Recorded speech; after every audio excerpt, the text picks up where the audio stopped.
Okay, so just making sure this is up and then we get started here. Apologies, I have not done streaming basically at all this week.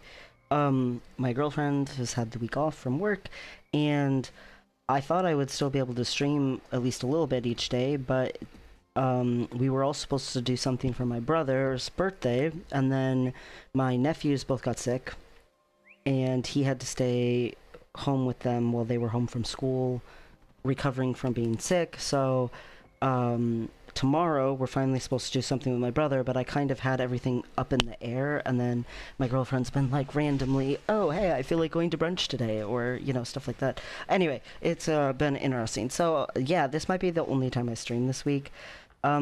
I mean, it is the holidays, and also I have, you know, real life family stuff going on that's besides holidays. We've been doing a lot of holiday shopping and stuff like that. But yeah, very busy in real life, with a lot of things. So there's other stuff besides that, but that's like the biggest things to talk about or whatever. The point is I have not been around. Sorry, all that jazz. I brought my character here to loot some treasure chest, because this is an insanely easy jumping puzzle, whether you have a mount or not.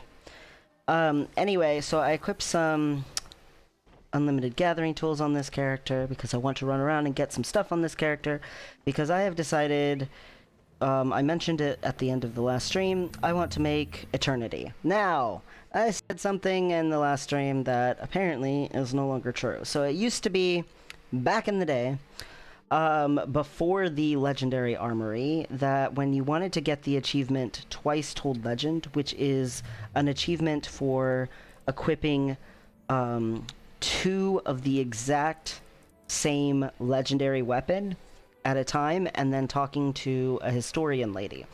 You used to, back before the legendary Armory, do this achievement while making Eternity. And the reason you did that was because you could basically bind more than one legendary greatsword to yourself and keep the skins. So you, in order to make Eternity, it's a very, very expensive legendary to craft, but it's also a really amazing legendary weapon. In order to craft it, you have to combine two other legendary greatswords called Dawn and Dusk. And so what you would do for the Twice Told Legend is you would soulbind, say, 2 Dusks, so that you kept one Dusk legendary greatsword, and then the other one you combined with Dawn in the Mystic Forge with the other components to make Eternity. And so then you would end up having a extra, basically Twilight left over at the end. Twilight being the actual name of it, I think. But anyway, the point is you'd have an extra Twilight left over, plus you'd have Eternity, so you'd have more than one greatsword, but you'd also have more than one to choose from. Well, apparently with the legendary Armory, Eternity being the unique kind of legendary that it is, where you have to craft 2 legendary greatswords, combine them together, and then those 2 legendary greatswords turn into Eternity. They made it so that if you get Eternity, you automatically unlock the skins for Twilight and Dawn. And on top of that, Twilight and Dawn, if you soulbind them at any point, they give you a token that's called like a memory of Twilight or a memory of Dawn. And these memories you can combine in the Mystic Forge just as if they were the Greatsword to make Eternity. But upon soulbinding Twilight or Dawn and getting these memories, the memories are bound to your account, and the Eternity that you craft from it will also be bound to your account. So Twice Told Legend is no longer really functional with Eternity. Twice Told Legend I'm gonna have to get with something other than Eternity, because of the way that Eternity now functions with the Armory. That being said, I have already crafted in my legendary Armory, which I wish there was just a legendary armory section here.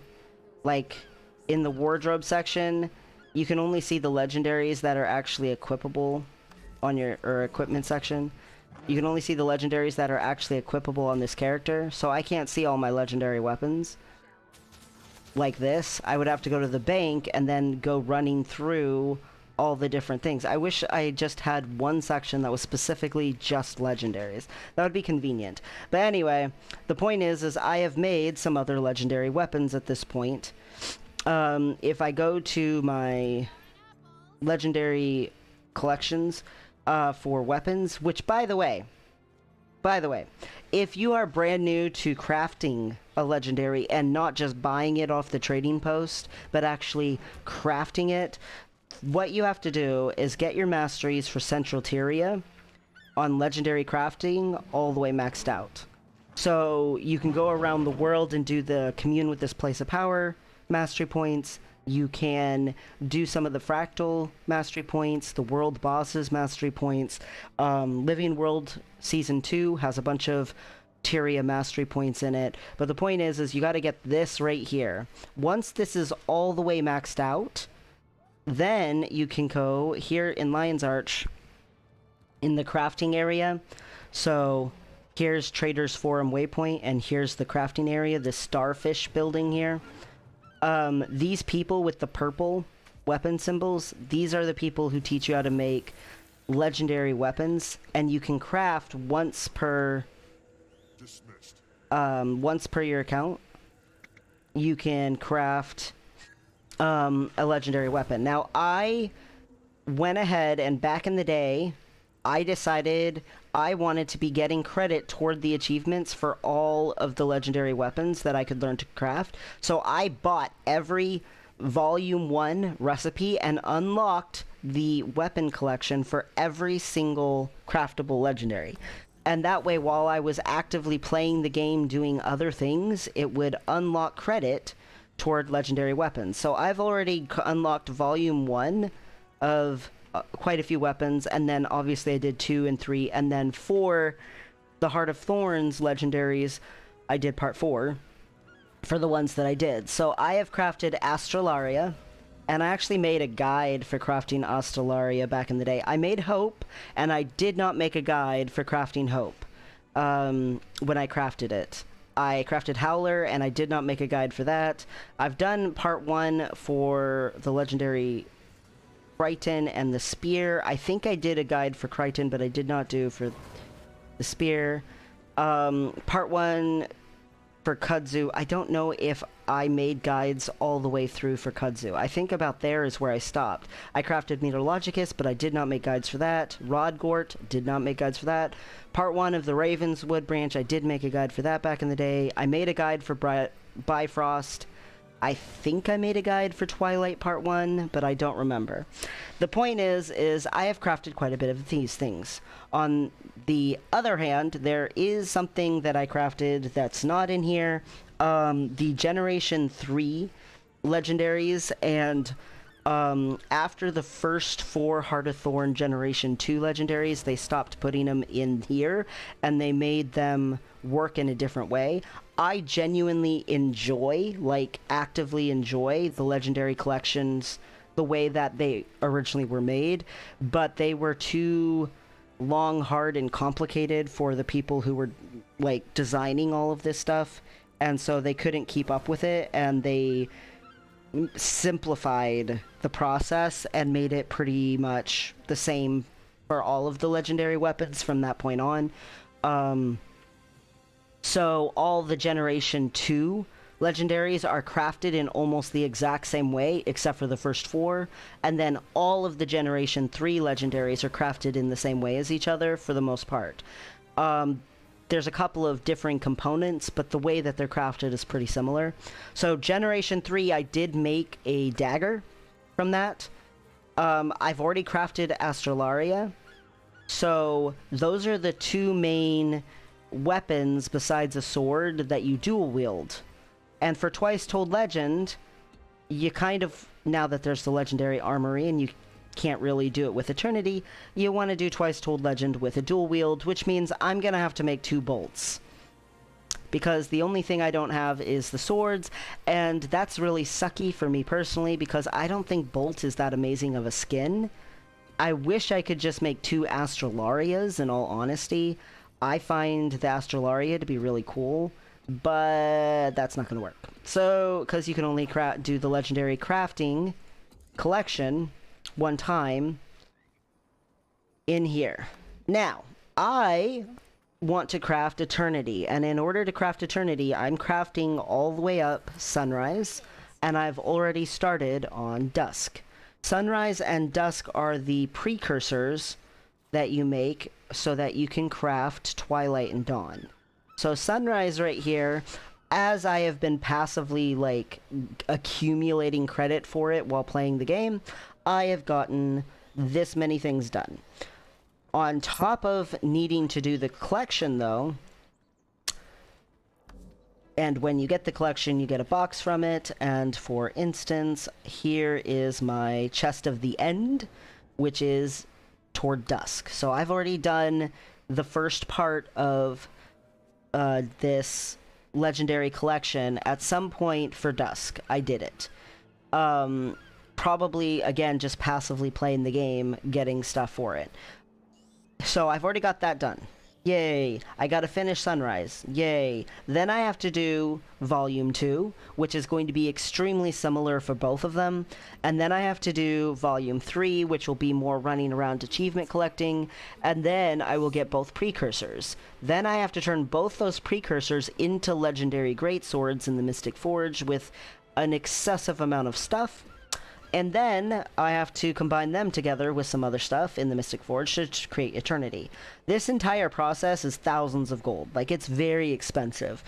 Some things I've done that already helped me, besides that I already had Volume 1 unlocked and passively been gaining credit toward unlocking, being able to craft these legendary precursors, I have been, over time, gradually keeping a certain amount of mats. I try to keep around 1,000 of most materials that go into legendary crafting, and for the top materials, aka Elderwood, Ancient Wood, Cured Thick Leather, and Cured Hardened Leather, Mithril, and Orichalcum, I try to keep around 2,000 or more at all times, no matter what. So even if I get more than that and I have some to sell, I never sell enough that I get under 2,000. So I have that going for me. I have some stuff already saved up.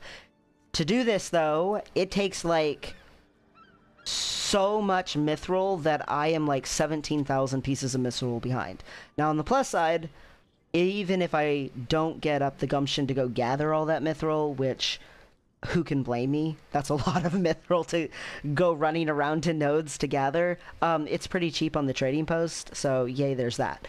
Some other things that I've already done that help me is, again, having already got some dark steel ingots, already having collected some steel and iron ingots. I still need more. I don't have enough because it takes so much in the way of crafting mats to make these things, but at least I have done that.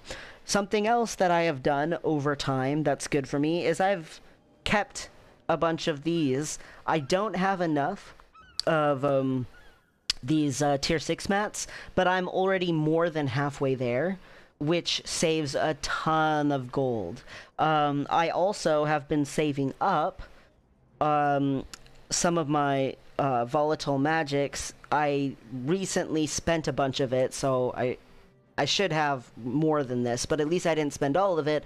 I always try to keep some of my volatile magic in case I need to go get some tier 6 mats. You can use volatile magic, which you get as a currency from Living World Season 4, and some gold to get a discount on tier 6 mats. And believe me, when you're making legendaries, that discount on tier 6 mats is enormous. It's wonderful. So yay for that. Another thing that I've done that will help me as I'm going forward is I tend to stockpile at least 20 of each kind of lodestone. Most of them I've got more than that of. Lodestones are usually used with making some legendaries as well. And so I'm a little low on some of the lodestones that I need, but at least I'm already partway there. That means saving these and not selling them means that I have them now and don't have to go buying them all at once and have a struggle. I have some Mystic Coins, Globs of Ectos, and Mystic Clover saved up. I need more Obsidian Shards. I do not have enough. I can tell already. So, Obsidian Shards, I'm either going to have to go farm some up in the Silver Wastes and stuff like that, or else just literally go trade Karma for them, although I am a little low on Karma. I'm a little low on some things, but, you know, you do the best you can as you can. If you're at least trying to save some stuff, then it's better than nothing. My Karma's only like 400,000 right now. So I'm a little low on Karma, but I have enough. I could go buy Obsidian Shards and probably what I need for this. I'm just going to be kind of quote-unquote Karma broke afterward. But at least I have some. The point is if passively you're aware of, hey, in general, I know it takes Mystic Clovers to create legendaries. So I'm going to save my Mystic Clovers, and I'm going to save items that can become Mystic Clovers. Then eventually when you need to use them, you at least don't have to spend as much gold trying to make up the difference. I will say the best way to get Mystic Clovers, in my personal opinion, is 3 things.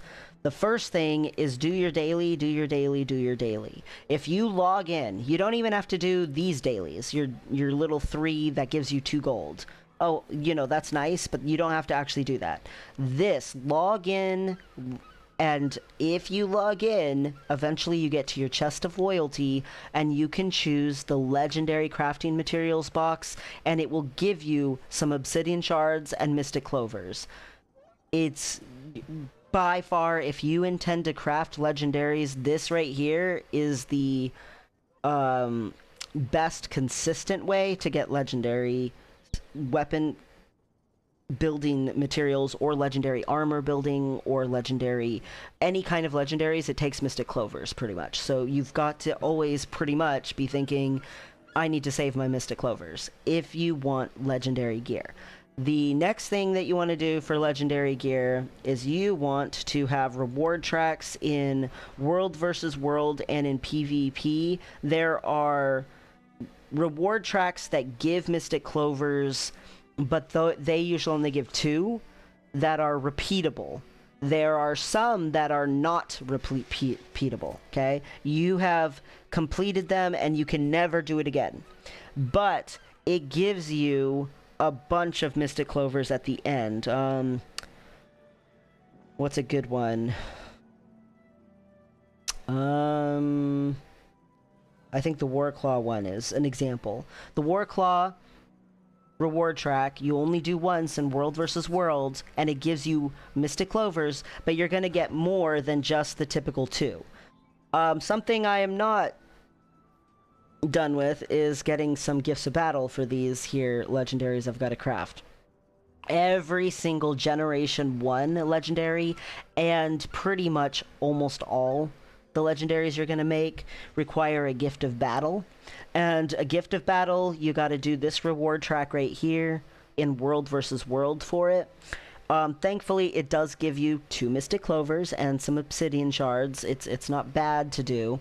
And currently, there's a beta going on right now, which means you get increased rewards. So I have been working on it.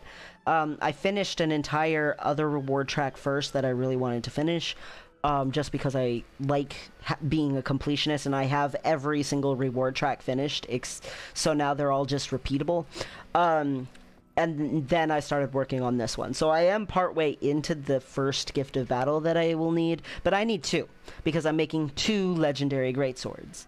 But just like World versus World has reward tracks, PvP also has reward tracks. So I'm not as thorough with my gaining of reward tracks in PvP. I used to PvP a ton. I mean, like hours every day, back in the several years ago, but I just have not been doing that. So Why is this like, oh my gosh, I'm the tiniest fraction away from the end of this reward. I should just finish that. Anyway, the point is these right here, where it says it's going to give you Mystic Clovers at the end, this is not going to be a, oh, you can do this reward track over and over and over and over and over, like, say, the Gift of Battle reward track, but it is one that's going to give you more Mystic Clovers for the effort, because it's not repeatable. So, very good way to get Mystic Clovers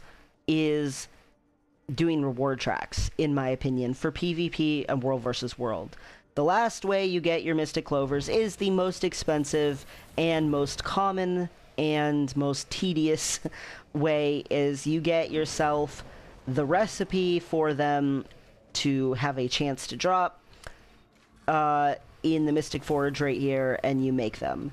So you can drop the items that you need to make them, and the things that you need to make them are your coins, Mystic coins. You need globs of ectoplasm. You need from Miani right here, or any Mystic Forge attendant. You don't have to actually do this particular Mystic Forge, you know, slave. But you need either Philosopher's Stones or Mystic Crystals. Now, if you do Mystic Crystals, you get larger chunks of things at a time. And if you do Philosopher's Stones, you do smaller chunks of things at a time. So, with a Philosopher's Stone, it takes like 6 stones, and then like a glob of Ecto, and your Mystic Coin, and your Obsidian Shard. Okay? You know, and you drop them in, and you might get like 5... you know, silk, or you might get 5 tier 6 mats. You might get 5 globs of Ecto, or you might get a Mystic Clover. Kind of an idea. With the Mystic Crystals, you put in like 10 globs of Ecto, and like, and I'm not probably remembering these recipes exactly right, so forgive me. You put in like 10 Mystic Crystals, 10 globs of Ecto, 10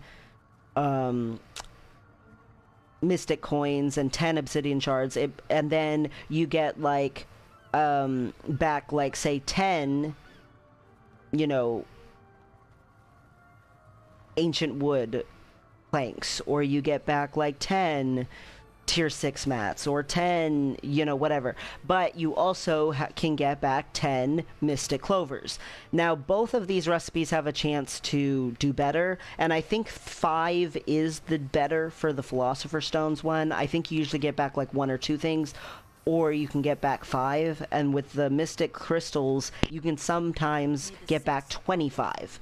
So if you get lucky and you get back, say, 25 tier 6 mat, or 25, you know, Mystic Clovers, then it's kind of nice. I tend to do the crystal one just because I want to repeat the process as few times as possible. But if you go to Guild Wars 2 Efficiency, it usually recommends to do Philosopher's Stones. I do not know which one is actually cheaper, or if either of them is cheaper, off the top of my head. It used to be that crystals were a little cheaper in the long run, but I don't know if that's still true. It has been a very long time since I have looked such a thing up. So basically, I gotta get some more Mystic Clovers. Some other things that I did that are already helpful to me going into this, though, is I have also already gotten 200 Icy Runestones. Icy Runestones, or else Mystic Runestones, tend to be the kind of stones that you have to build legendary weapons. Icy Runestones are the ones that you have to have for any Generation 1 legendary.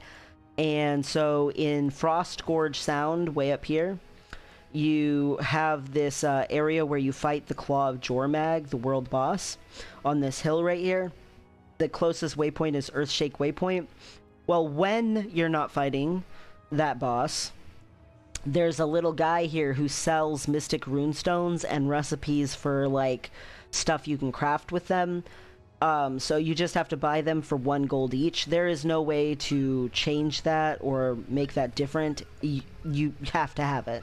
So no matter what, even if you farmed every single other material somehow, you're still going to have to spend at least 100 gold, or in Eternity's case, at least 200 gold, because you got to get the Icy Runestones.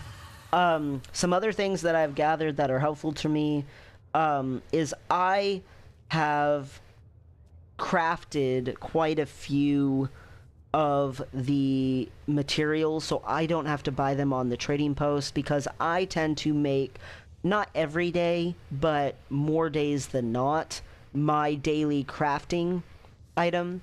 So if you go on a any kind of person who can make armor or who can craft weapons, they, once they get up high enough, can craft with basically glob recipes, glob of ectoplasm recipes.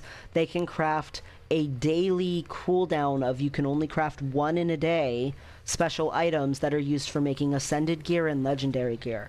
And then you can turn those into the items you need for making the legendary gear. So a lump of mithrilium, I get enough mithril that I just sort of made lumps of mithrilium, because I had the spare mithril and I just wanted to get rid of the mithril. And I knew someday I would need it. Well, that means I have 68 Deldrimor steel ingots. It takes a crap ton of Deldrimor steel ingots to make these legendaries. Let me tell you. It takes like 15 Alonian leather squares for each one. Alonian leather squares are expensive, man. But I already have 33, so yay me. Another thing that I do that is good is I tend to keep at least 1,000 thermocatalytic reagents.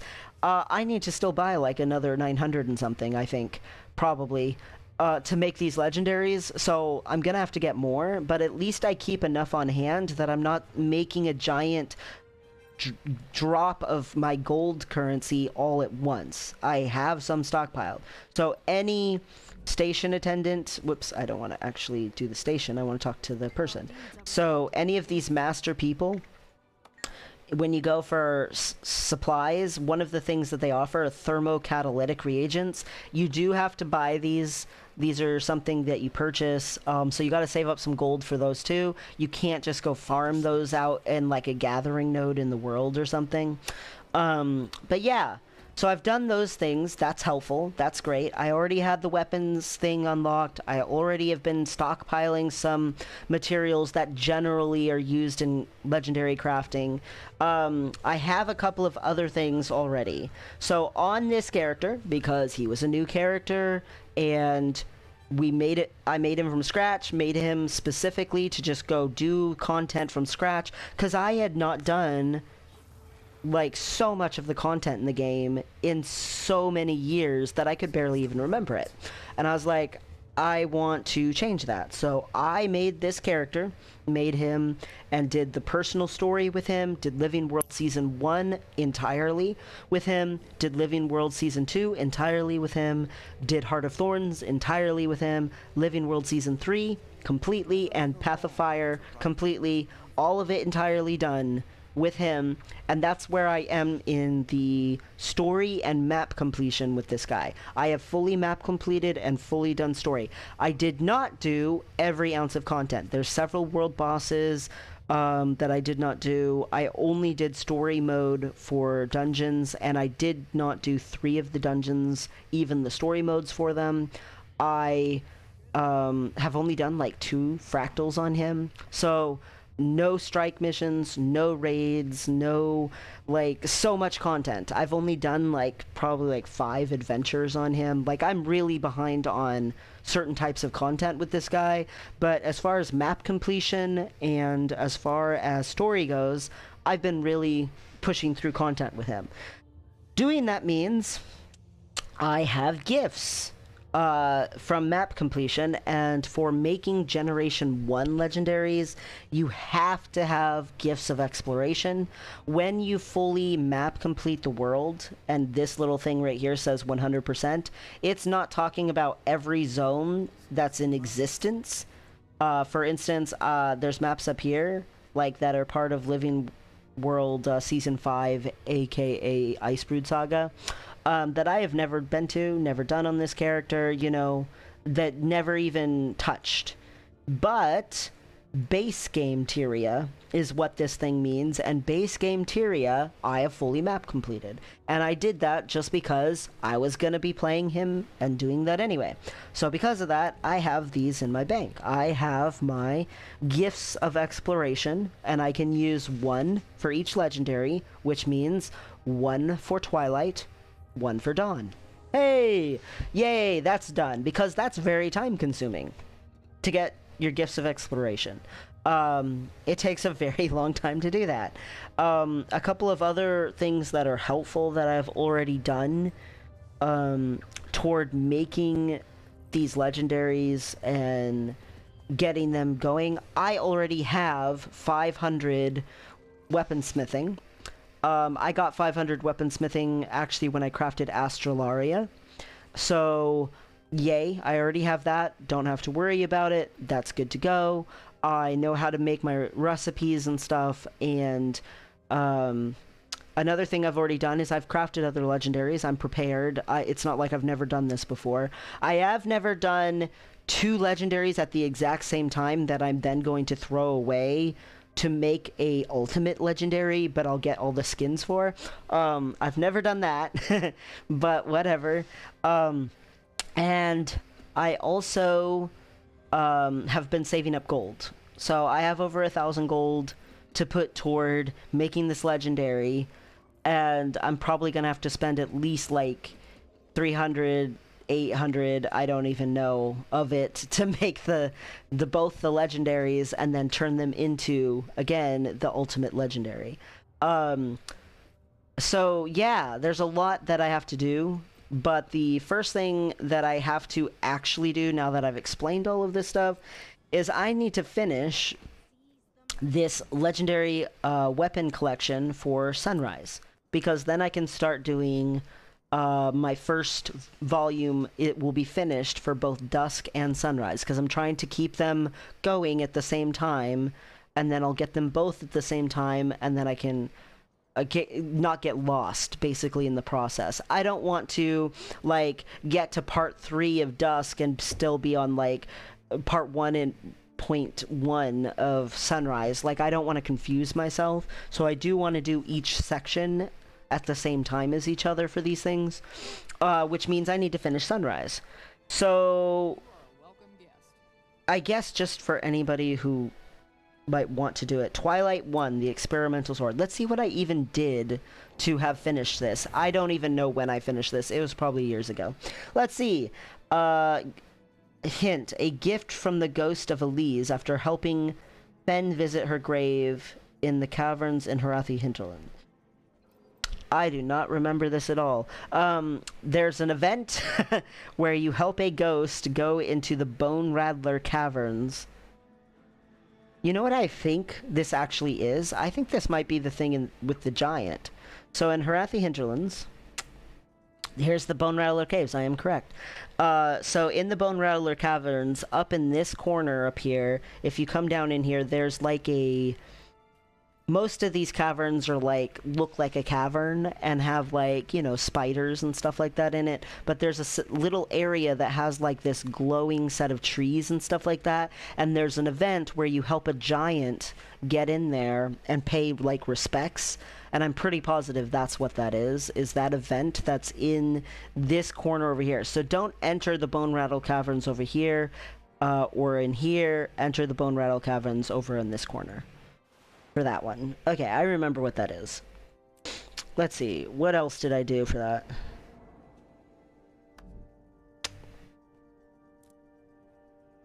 Twilight.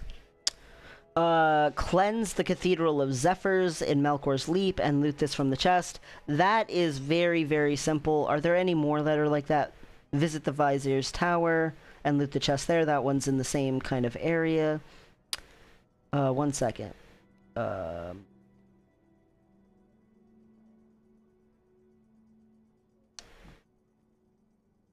Destroy Inquest Research Facility in Melkor's Leap. Okay, that's the same area, sink the Ash Horizon Sparkfly Fens. Not the same area. Molten Alliance, my turn. Okay, so going back to Harathi, the other way to get Dusk going is to defeat Modenir Olgoth up here. He's a world boss that spawns right up here in this area. When the troops push, they eventually push into this area, and that's where the boss is. He's just a world boss. For the other ones that I was mentioning, the Vizier's Tower is a semi-jumping puzzle, but you can easily use a mount and leap of faith to get up here.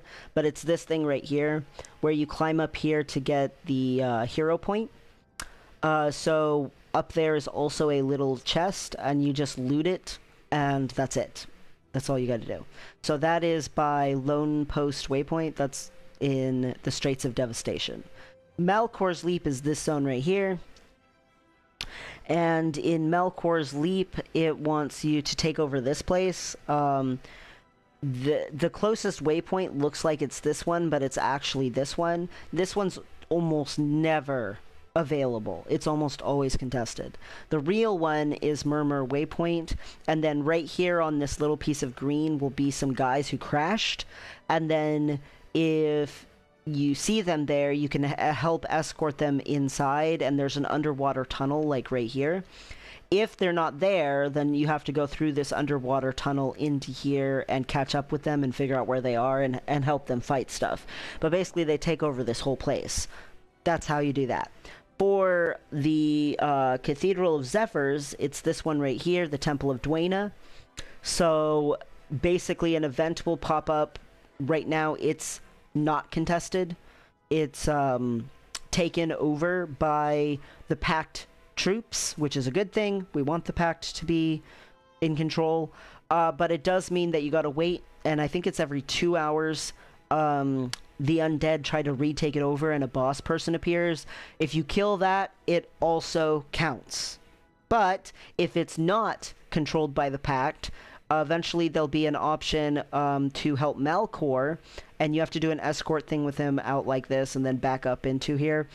And there'll be a boss once you escort Malcor, and he'll get upset at the end and do his leap. But the point is that boss, and then the boss that happens where they are trying to take it back over from the Pact, all of the undead, both of those bosses count as the same credit for having done that. Let's see. I remember a Sparkfly Fen one, so I'm just going to go ahead and say that one. So Sparkfly Fen is this map right here. What they're talking about is way up here at the top. Meyer Waypoint up here by Fort Cadence is the closest waypoint, and right here in the water there can be an event that spawns that's this big undead ship, and you gotta kill the undead ship and take it over in that event in order to save the keep of Fort Cadence from the undead, and that is the event that they are talking about for that one. Alright, let's go back and see what else there was. Weapons. What am I doing? Twilight, where are you? Here you are. Okay, so I did that. Read about the end of Ascalonian human civilizations at the Shards of War in the Plains of Ashford. Okay, I know where that is. Examine the wreckage of the Breachmaker in Lion's Arch. Okay, so we'll do these two. So the Breachmaker in Lion's Arch is right here. It's underneath the Lobster building. You just come down deep into the water and interact, and ta-da, you've got it. The Plains of Ashford, you just go to the Black Citadel and then walk out into this zone, or you can just teleport there. But what they're talking about, if I remember right, is right here. Yep, this little purple shard thing. You just go to it and interact. The closest waypoint looks like it's Ascalonian Catacombs, but in reality the easiest way to get there is going to be Spirit Hunter Camp, because you can go down, and right here you got to climb over all this stuff. So definitely come from Spirit Hunter Camp Waypoint because you're going up, but you're climbing down into the gorge instead of climbing over stuff. So, but yeah, that's where that is. Let's see what else we got going. Whoops, wrong. I want...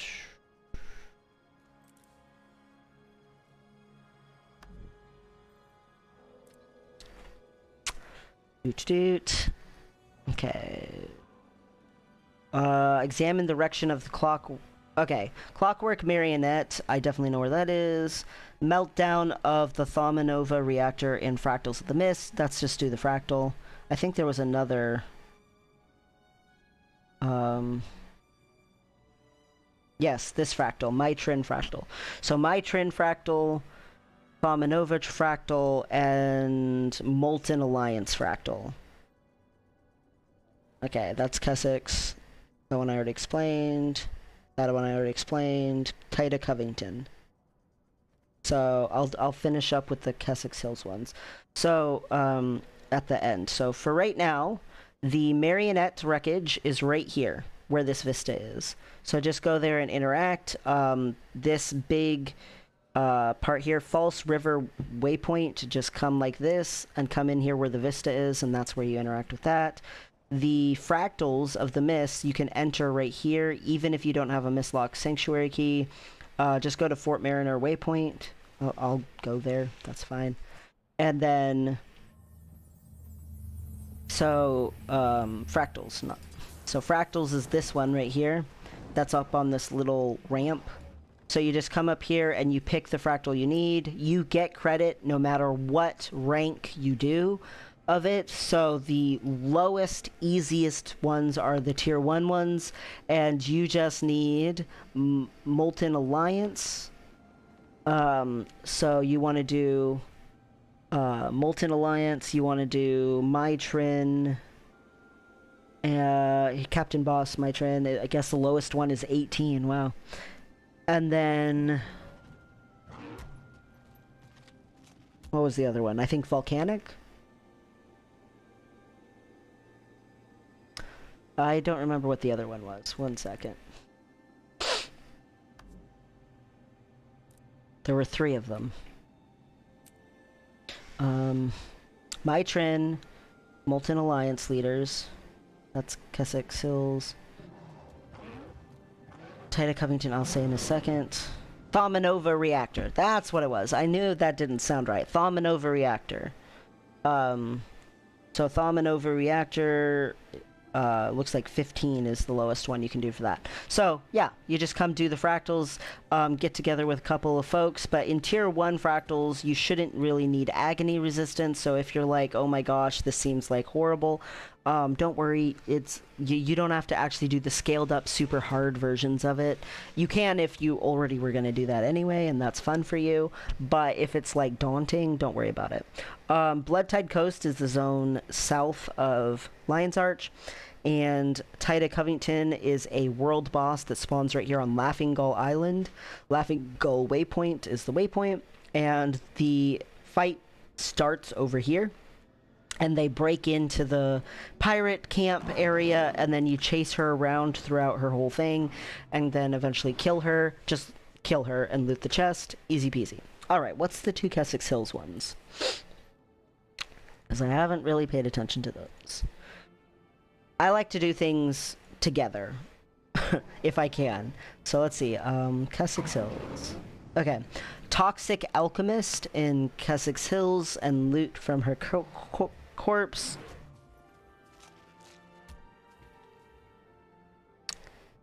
And then Harathi Overlord in Kessex Hills. I do not remember those. I want to say...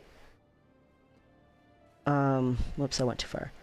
I want to say the Toxic Alchemist is just these Toxic Spore event things, but I could be wrong. I know there's a Toxic Queen Lady down here in the water under the Tower of Nightmares, but I don't think that's her. But I could be wrong. The Harathi Overlord, I'm assuming, is the event where you come in here, or else the event where you come in here. Oh, it says Overlord's Great Camp. I'm gonna assume it's this guy. So there's an event here where like you have to take over this camp, and there's like main leader people, and you push in deeper and you get in here in this compound. This is where the Harathi Overlord guy is. Toxic Alchemist, I really think it's the Toxic Spore event that spawns like right there. And then I think another one spawns like right here. And then one spawns down in here.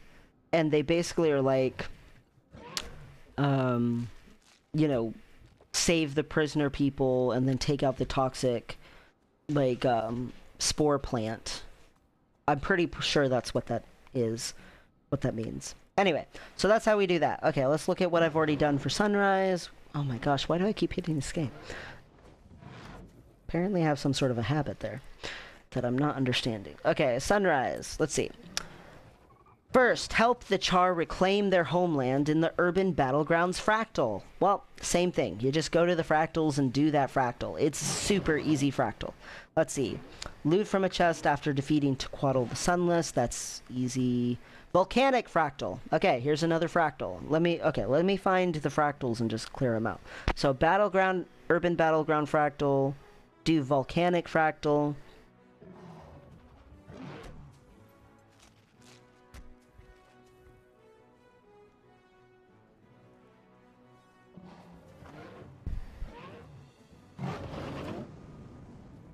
Okay, that's the only fractals. Okay, so then the other one that they had here was Tequatl the Sunless. He's a world boss, easy peasy. This one is Karka Queen. She's a world boss too, so we'll just do those ones. So Tequatl the Sunless is a very popular world boss here in Sparkfly Fen. And he is down here at Splintered Coast Waypoint, and he is a big undead dragon guy, and you just kill him. Easy peasy. Karka Queen is in South Sun Cove, and South Sun Cove has like settlements, and as long as during her spawn window you are available to get her by having protected all 4 of the settlements, this one, this one, this one, and this one. As long as they're all in a safe position, she'll spawn. She can spawn right here, or she can spawn right here, or here, or here.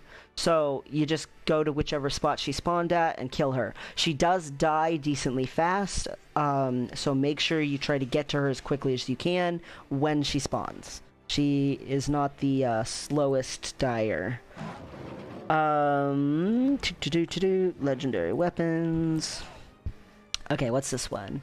Rescue Zephyrite from the Inquest in Drytop. I know where that is. Free captives from imprisonment by bandits and centaurs in Harathi hinterlands. I mean, that's easy.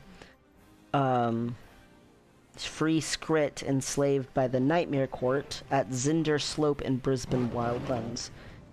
So I've got free Zephyrite and free captives in Harathi hinterlands, and then free Skrit in Brisbane. So the Harathi hinterlands is, there's a whole bunch of, all this basically brownish area is all a bunch of Harathi areas where there's captives. So like say you go in here, there's going to be cages with people.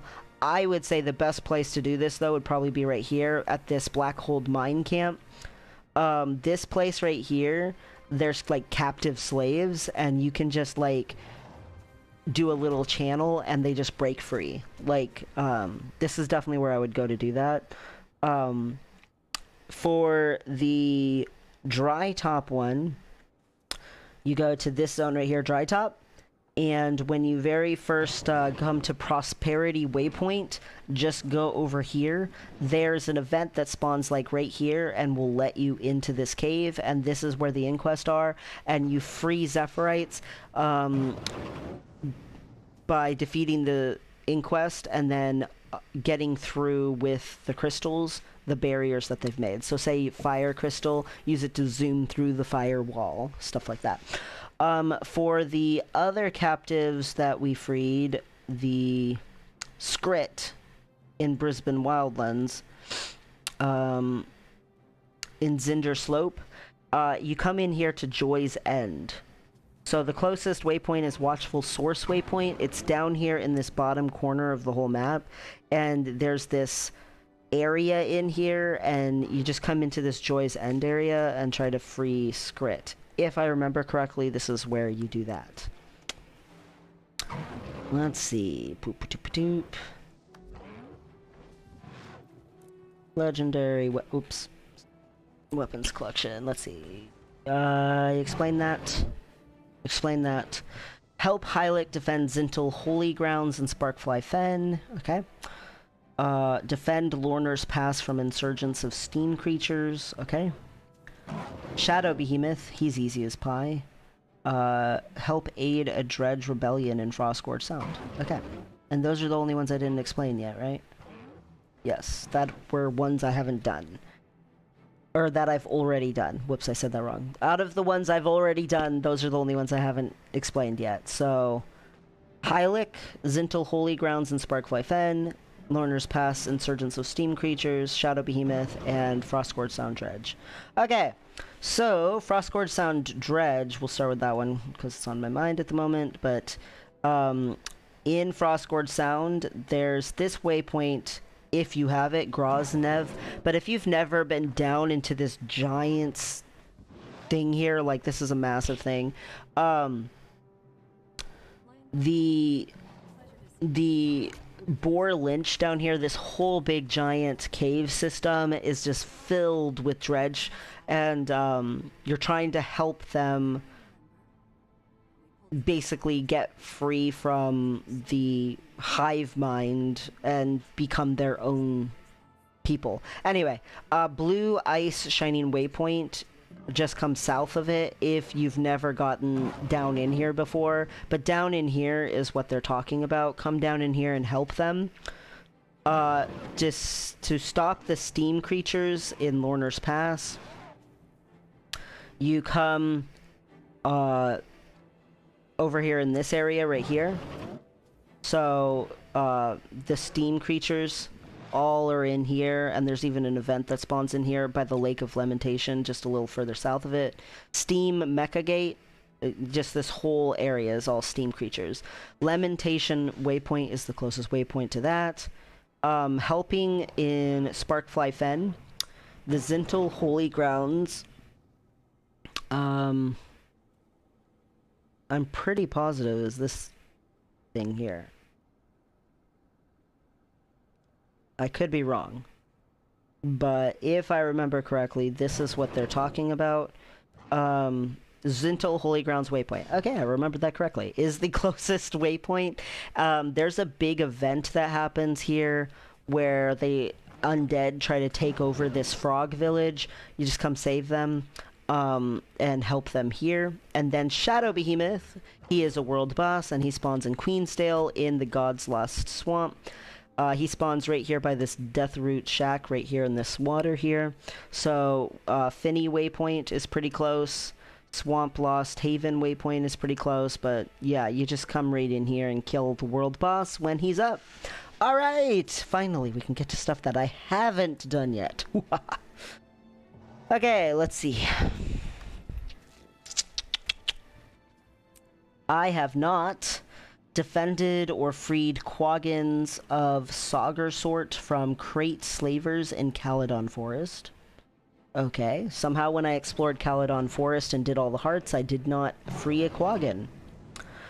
Free Quaggin hatchlings imprisoned by crate in Viathan Lake at the heart of Kessex Hills. Again, I did the heart, but apparently I didn't free any Quaggin.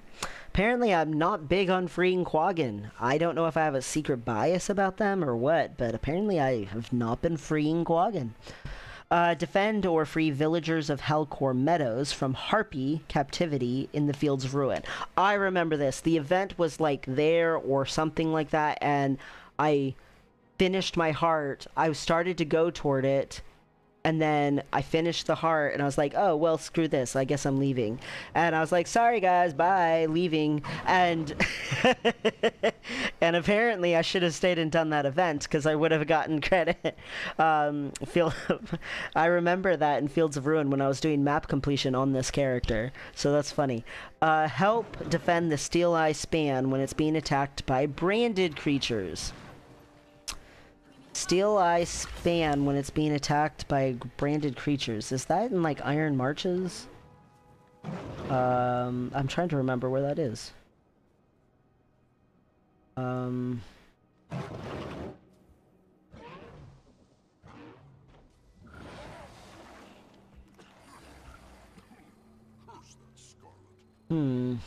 Is that in here? Here it is. Okay, so the event where they're attacking this. I think I actually saw that and didn't do it when I was map completing in Blizzard Steps, too. Wow. I was so ready to be done with map completion by the time I got to Blizzard Steps, though. Like, let's be honest. If anyone actually has been watching the streams all the way through and gotten to this point with me and remembers this stuff with me on this character, kudos to you, because I remember those situations. Alright, so first things first, I guess, World Boss Portal Device. Anything near something I need to do? Not really. Okay, well, that's fine. Then I will go and see if any of these events are up that I need to do, because events are longer. So I'm gonna go to Field of Ruin, I guess. And in Divinity's Reach is the portal to Ebonhawk. And Ebonhawk is at the exact wrong corner of Fields of Ruin. like, here's the portal right here in Rurikton, for anyone who has never seen it before. A way to get to the far corner of Ascalon without having to, like, spend a lot on teleporting fees. If you have fast load screens and you're up for it, here's a way to, like, not pay the extra silvers. But anyway, but at least getting here gets me a heck of a closer, and quite honestly, I don't want to spend to get there, but here it is right here. Like, I gotta get up to that corner, but I don't want to spend on that when I don't even know if the event will be up.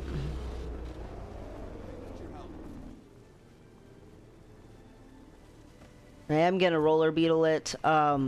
If I happen to see iron, I will stop to gather the iron, because I need still quite the decent chunk of iron. Whoops. That was foolish of me. Decent chunk of iron still. I don't need too much more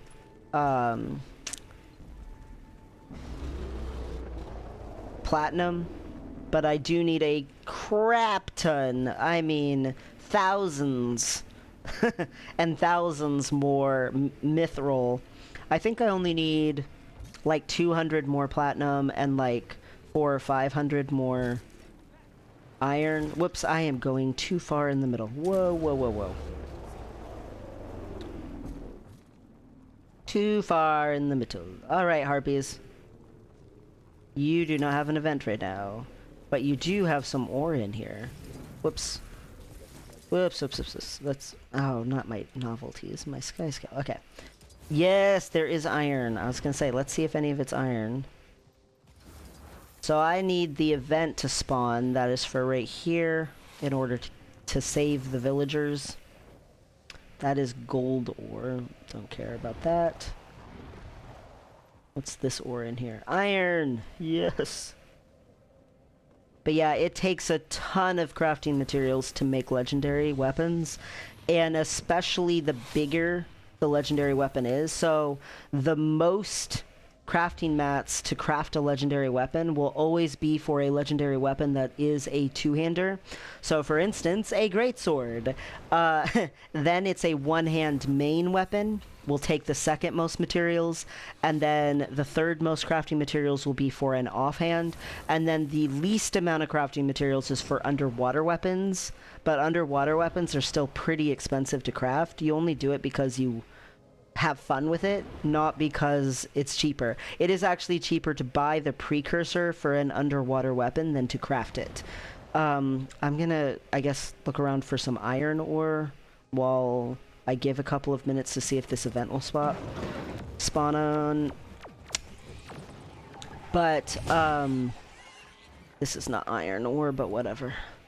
But it takes so many crafting materials to make a legendary two-hand weapon, which is why Eternity is such an insanely expensive thing to make, because you have to make 2 of some of the most expensive legendaries to craft and then throw them away to make a quote-unquote ultimate greatsword. It's a lot. Bloodstone Crazed Beast. I don't need a Bloodstone Crazed Beast. What's this ore? Silver. Well, I'm already here. I don't need a Bloodstone Crazed Beast. I need harpies to attack the villagers. Excuse me. Earlier I went to brunch with my girlfriend and I swallowed something wrong and my throat has been a little weird ever since I did that. There's ore up in this corner. What kind of ore are you? But yes, I will be stopping for ore. Oh, it's silver. I saw the word rich, and for a second I was excited. I was like, is that rich iron? But no, it is rich silver. Boo.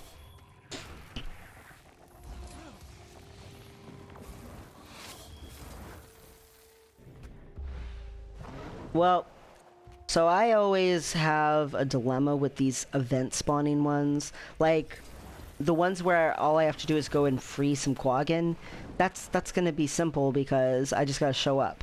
But for event ones, you never know when the last event finished, so you don't know how long on the timer it is or is not still to go.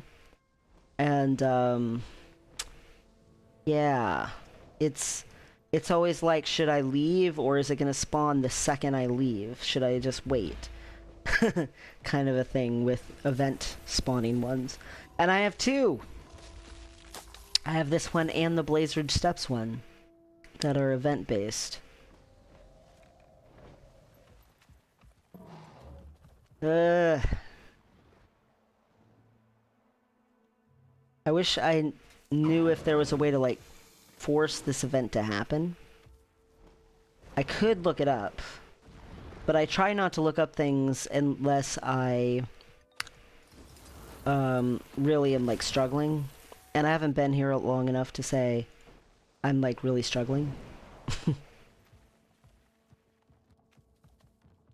For a second I saw a raw candy corn, but that's a weird little thing that happens for some reason. Every once in a while you see candy corn even though it's not Halloween.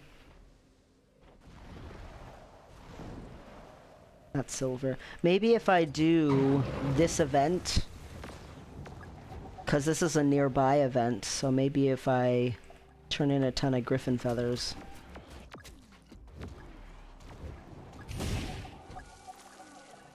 Give me griffin feathers. Maybe it will help with the spawning of another nearby event. I don't know if that's true at all. But also, it's not like I don't need karma. I can't believe how low on karma I am. I just have been spending it a lot lately.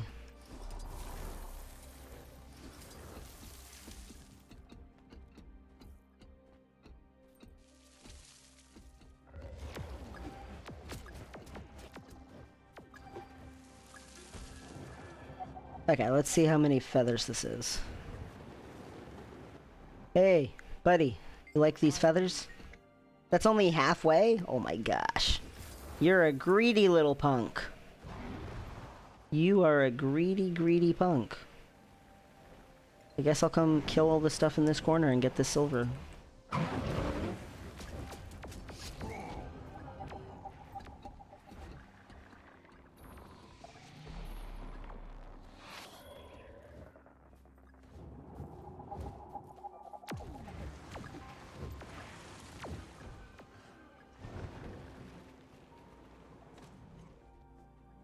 Okay, nesting materials. There's some sort of ore.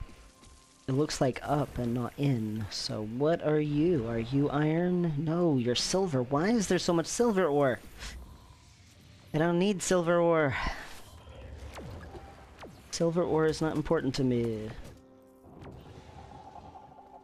That one's also silver ore. Oh my gosh. What about over there? Can't see it. But I know it's there. It looks like silver ore. Apparently this is silver ore central. What's this ore? This ore is silver again. Oh my gosh. All I wanted was iron. Okay, I've been away from the harpies long enough. I'm gonna turn in these feathers. I'm gonna go check on this harpy event, see if it's up. I've given it a couple of minutes.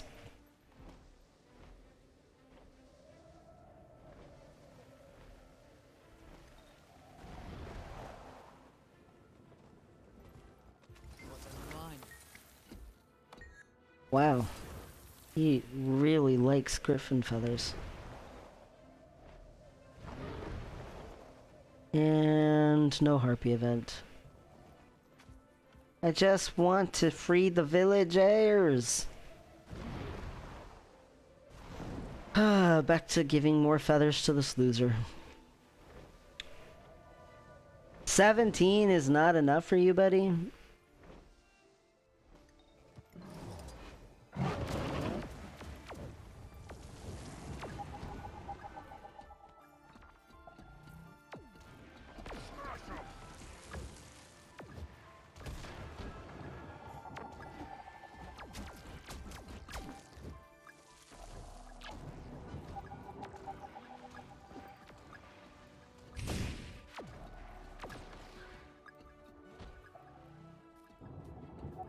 I got an egg.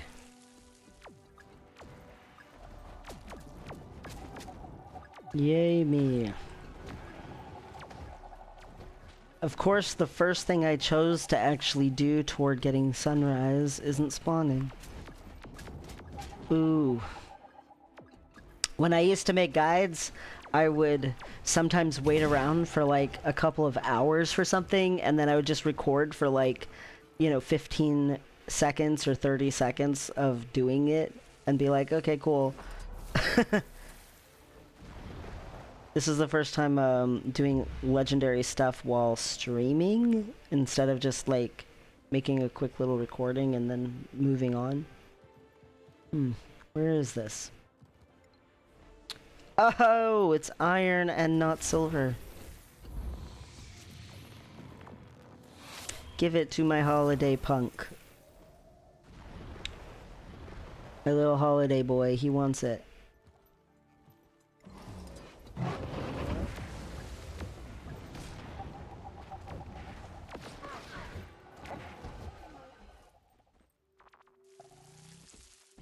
Not enough space to mount. What? Okay, loser.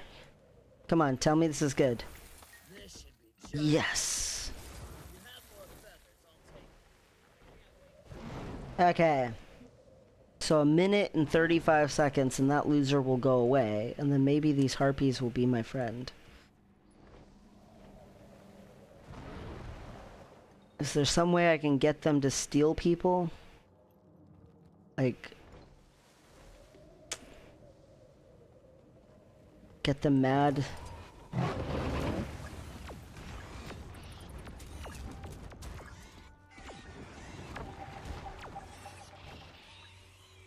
Oh. Getting that made me remember I have not looked at what's in them. Exotic weapon grab bag. Okay, cool, I guess. Let's see. What have you got in here? Infernal flail mace? What is that? Oh, cool. It kind of looks like, speaking of Path and Fire, it kind of looks like it's a mace a forged would use.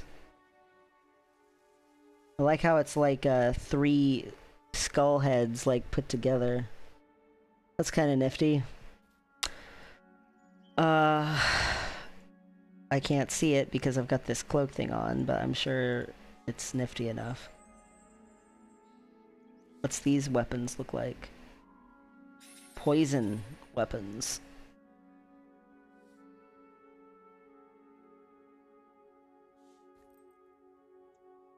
And then they've got Defiant weapons in there, which these ones were cool, if I remember right. These were really cool. They're like shattered stained glass windows. Yeah.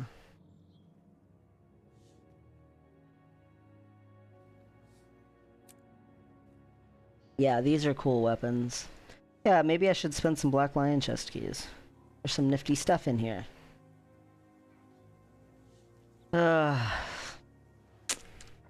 Make myself feel better, but these freaking harpies not being my friends.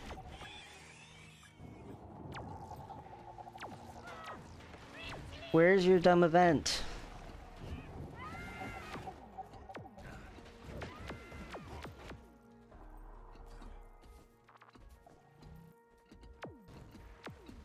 Maybe if I just kill all the harpies while I'm waiting. I think they respawn really quickly though. Oh my gosh, and they do the leap up into the air thing. I can't believe I was right next to this event and then I was like, screw it, I'm leaving.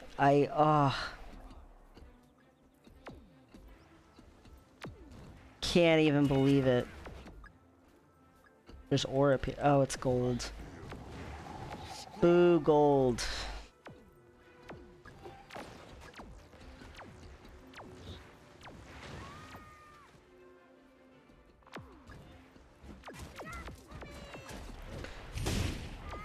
Come on, harpies, kidnap some people so I can free them.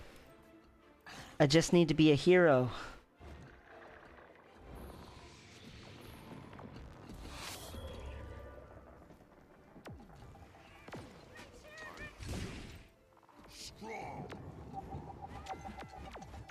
Kill the harpy eggs, because why not? Oh my gosh, it must have been an event that got completed right before I got here. Sometimes events only have like a half-hour timer, and sometimes they have like a couple of hours for their timers, so... blah, blah, blah, blah, blah, blah. I don't know. Maybe I should just leave. Go into Blaze Ridge Steps and see if the other event's up. It's just I've been waiting around for so long that it could possibly come up. The never-ending dilemma.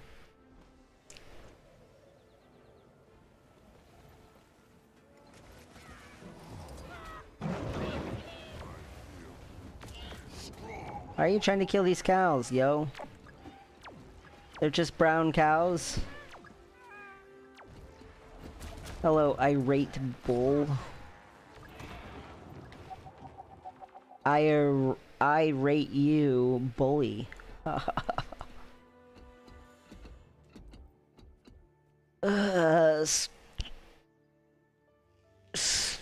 Screw it.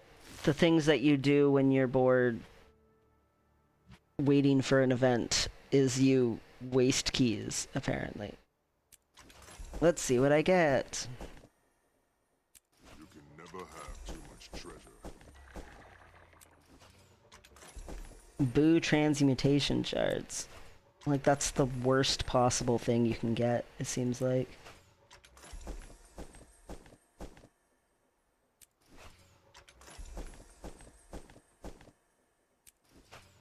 Hey, I finally got a 5th item. What'd I get? Black Lion claimed I wanted the stuff that's already in the chat. I mean, thanks, but also boo. Wow, that was some terrible chests. I got crap. Look at that. 10 freaking transmutation shards. That's terrible. Ugh. Let's see, what kind of keys do I want? Never get ornate rusted key. That's just like the... It shouldn't even be in there. It's the dumbest key. Should I get a Mistborn key? Trader keys?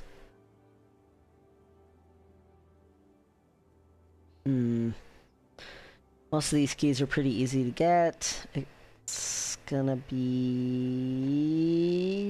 I don't know.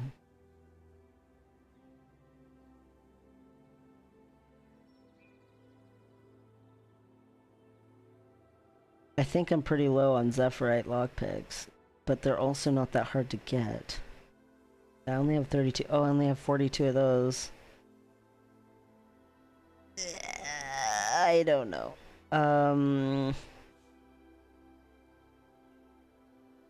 Whatever. I'm just gonna pick that. I don't care. None of them are that hard to get. Materials. I got some T6 mats, I guess. Yay. These are all large. Wow, that's crappy. I really got some pretty terrible chests. Like, in actuality, I got pretty unlucky. Oh, well. I got ancient silver dye. Wow. Terrible. Terrible! Can I even sell any of these dyes for more than, like, a couple of silver? Nope. They're all worthless.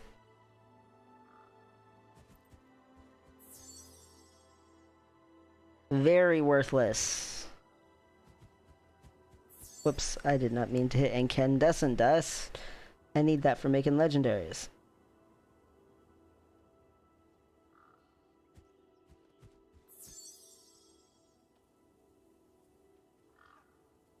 Well, boo. I guess I can see what exotics I get here. Did I get anything I don't already have?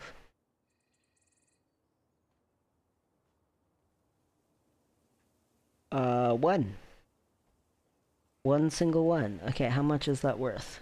Probably not enough for me to not learn it. Oh yeah, I'm definitely learning that. I don't know how I don't have that. Because apparently, that is not worth almost anything. Cool. Were any of these worth selling, or... this one might be. This one's worth selling. The rest of these do not look worth selling. Yeah, they're all...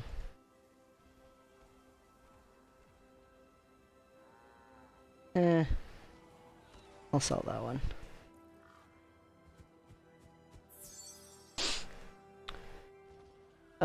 Two mojos. Wow, that's... Like, I got a lot of focuses, actually. Focuses and... losery. Bad. Not good stuff. What about you? Guaranteed wardrobe unlock. What'd I get? I got a Love-Struck Protector. Hey. That's not as useless. That is... this one. With, like... it almost looks like a girl's, like, in there. Like a person's ghost silhouette. I don't know, Valentine's Day looking shield. Oh, they're doing the Ogre World Boss thing. I didn't even notice. Oh well. Oh my gosh, how is this event still not up? I just want to save the villagers from the harpies.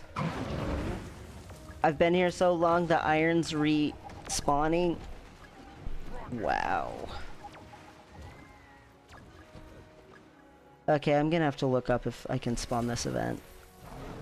Try not to do that unless I'm desperate, but it's official, I'm desperate. Okay.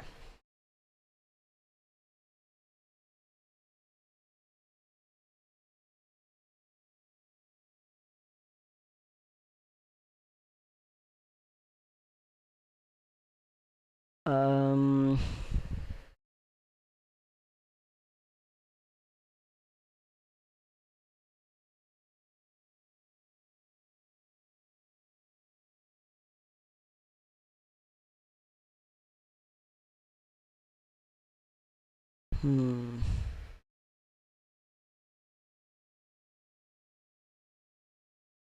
Which one?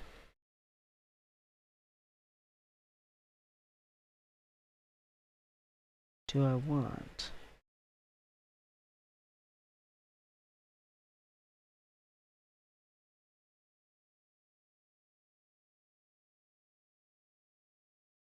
Defeat the kidnapping harpies? That doesn't seem right.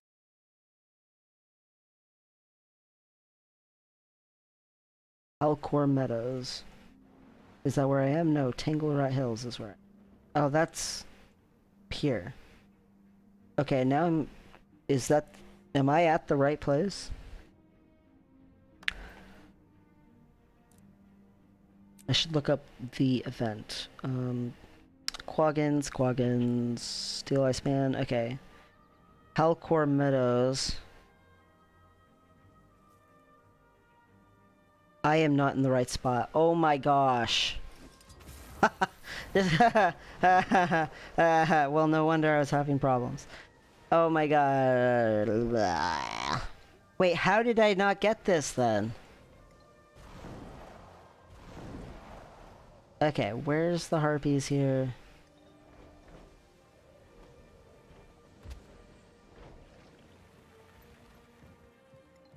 Free or rescue from harpies. Okay, that's to leave. I don't want that. How can I help? How can you help? You can tell me where this is. So I defeat kidnapping...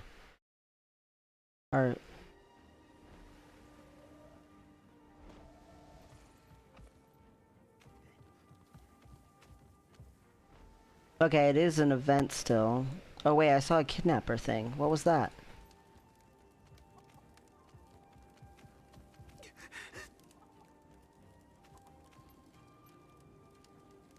Okay, foes, harpies, blah blah blah.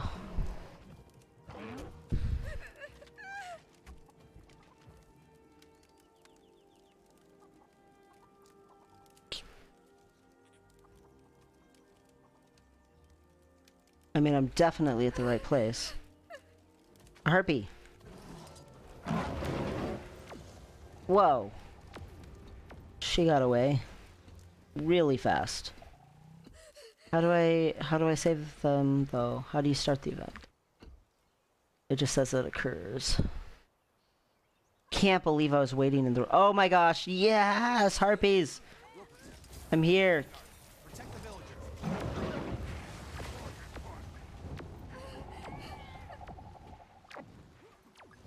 Let me put up some turrets.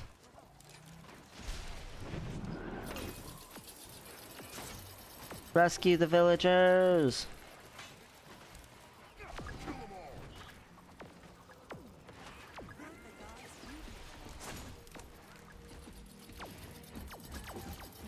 No, do not steal my villagers. I'm here to save you, villagers!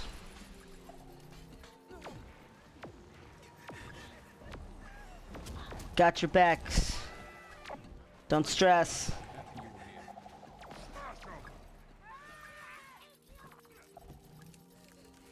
In your face, villagers.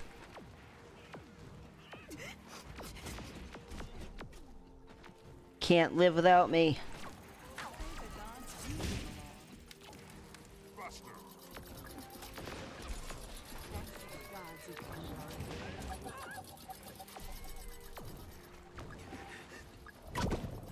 Just a little more. Yes, there it is. Haha.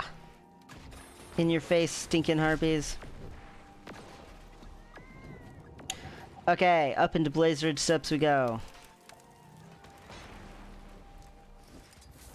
Come on, mech buddy.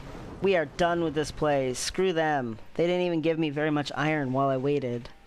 In the wrong place. In the wrong place. Okay. Time to get rid of that.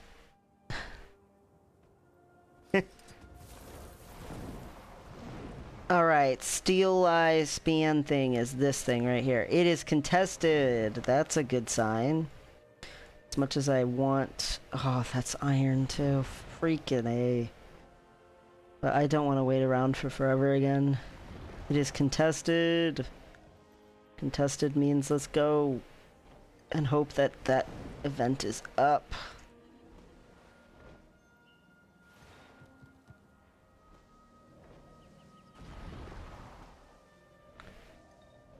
Oh my gosh, it's more iron. Apparently Blizzard Steps is better at iron than freaking Fields of Ruins is.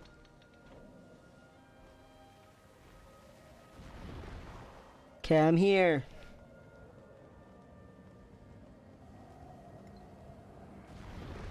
Okay. They're repairing. I don't know if repairing counts. But okay, let me try to help you, buddy.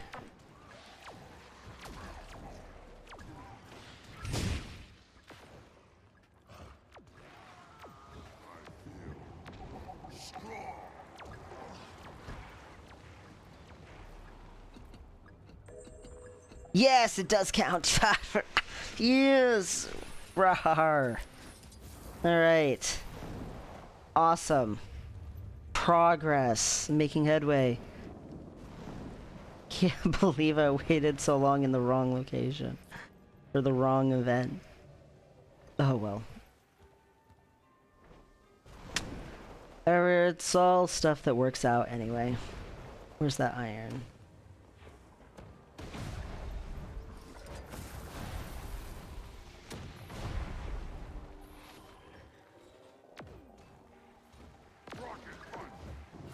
How dare you shoot your cannon at me?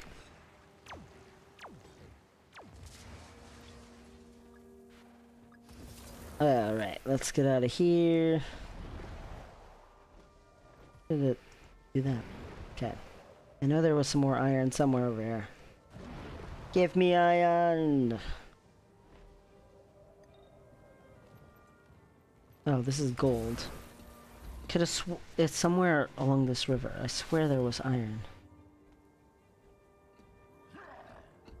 Maybe it's that? Yeah! Haha! Iron! Wow, how does that salamander not see me? I'm like right here. These salamanders are blind. Do they not have eyes? Like I'm invading their home. They've got a hatchling. They're trying to raise a baby and they're that unaggressive.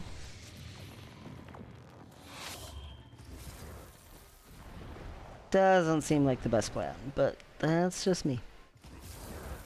But that's more iron.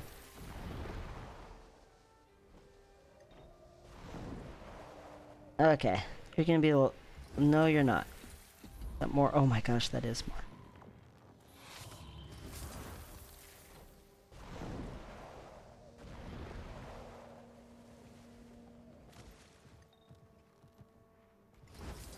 Okay, there we go. This will be the last iron.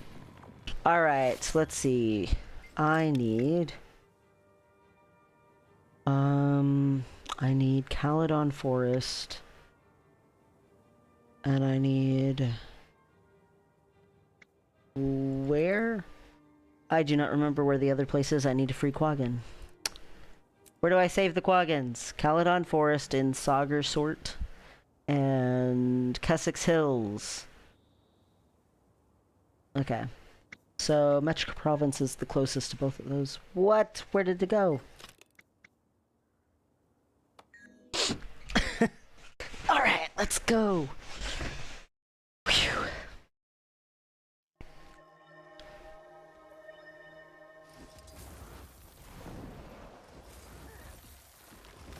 Thanks for the random blueberries. Okay, I'm gonna cut through the corner in Brisbane Wildlands and get up into Kessex. Because Caledon Forest is easy for me to remember. And it's easy for me to get to. But, Kessex Hills... Where in Kessex Hills am I going? I think it was Viathan Lake, so... This little area right here, this is where I'm going. I know what that is. Alrighties. Is iron ore.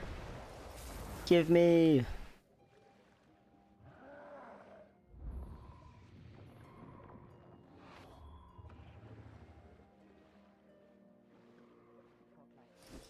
Neither do the Quaggan.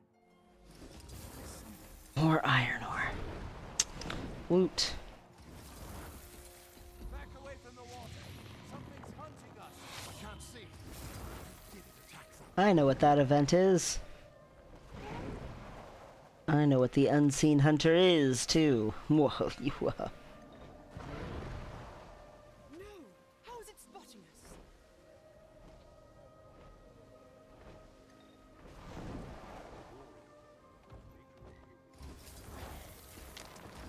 Okay. Is this the entrance to Caledon? Yes, it is. I don't want Caledon, I want Kessex Hills. So, I need to go north. Is that iron? No.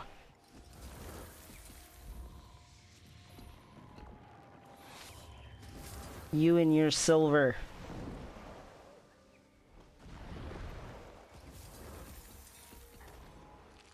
Alright, Kessex is gonna be up here. Oh hey, a pack commander. On the way there. I can get some mapping supplies.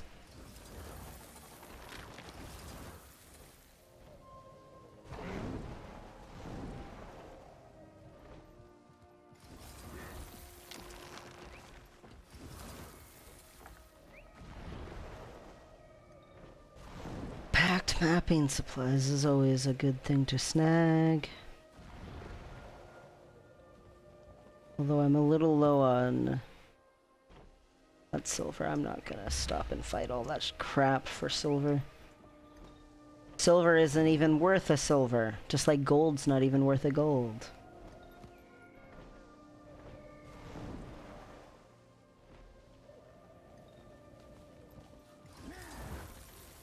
Iron ore.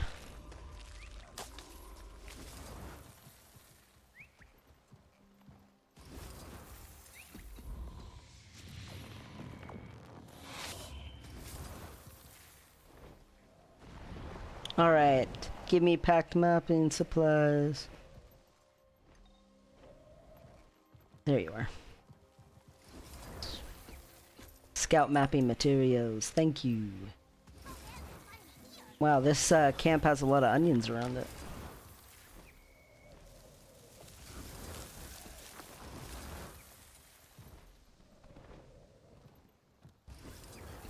Alright, to Kessex.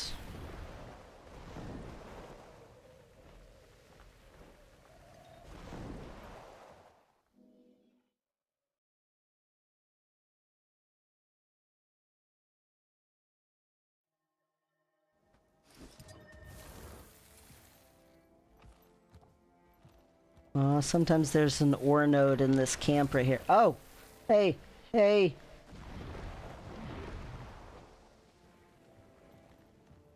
I just hadn't stepped far enough forward.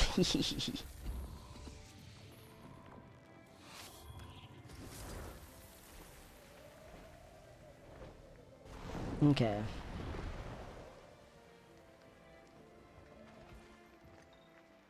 Silver. Blech. Okay, the way I need to go is this way.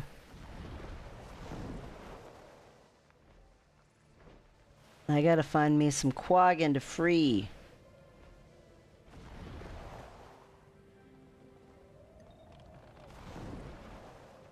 More silver.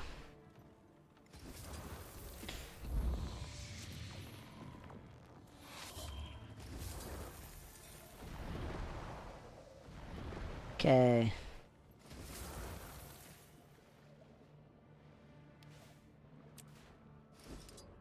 Hello, villagers.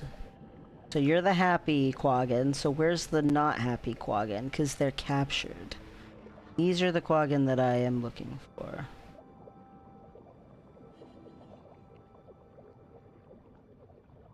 Okay, where is quaggin hatchlings freed? Okay, it's that way. Is it down in this? Yes, it is. Okay. Yay!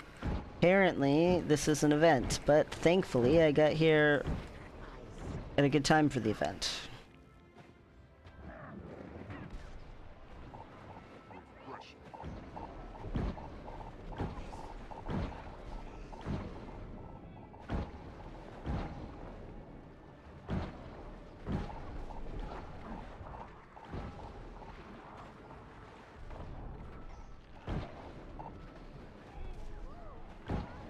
I don't know if I've ever done this event.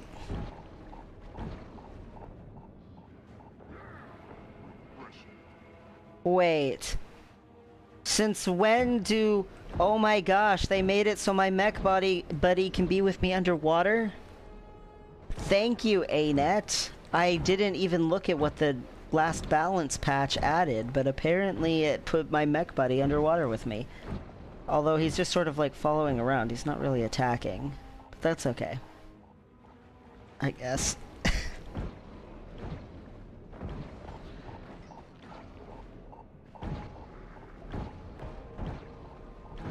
Blood in the water, bleh.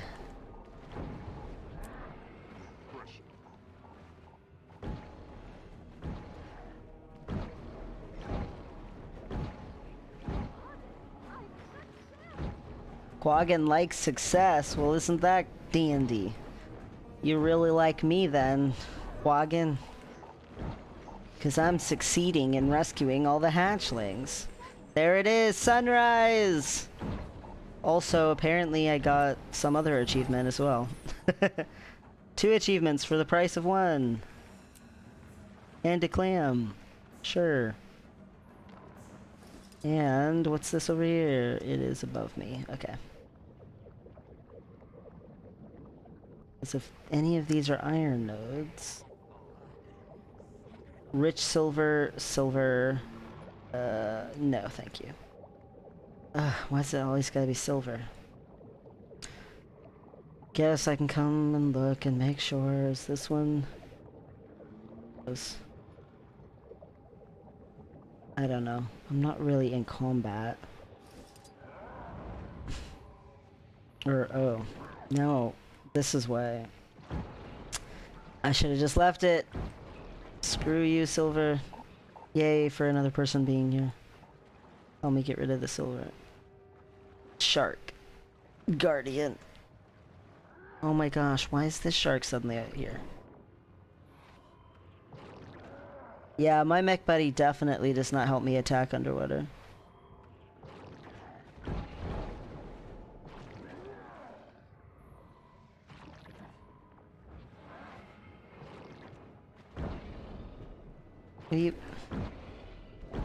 I'm just trying to loot this thing, dude. Leave me alone.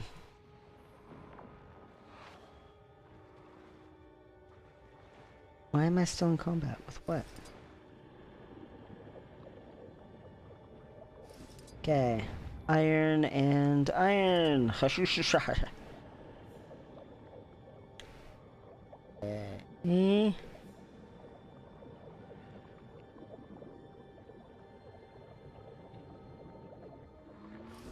What's this? Iron 2. Holy crap.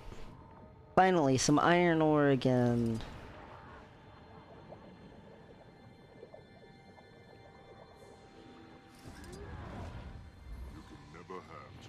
Wow, that scale doesn't see me? Cool, I will take it. Okay, I really need to start heading down to Caledon Forest, though. I am one thing away, and then I will have both of my Volume 1 things.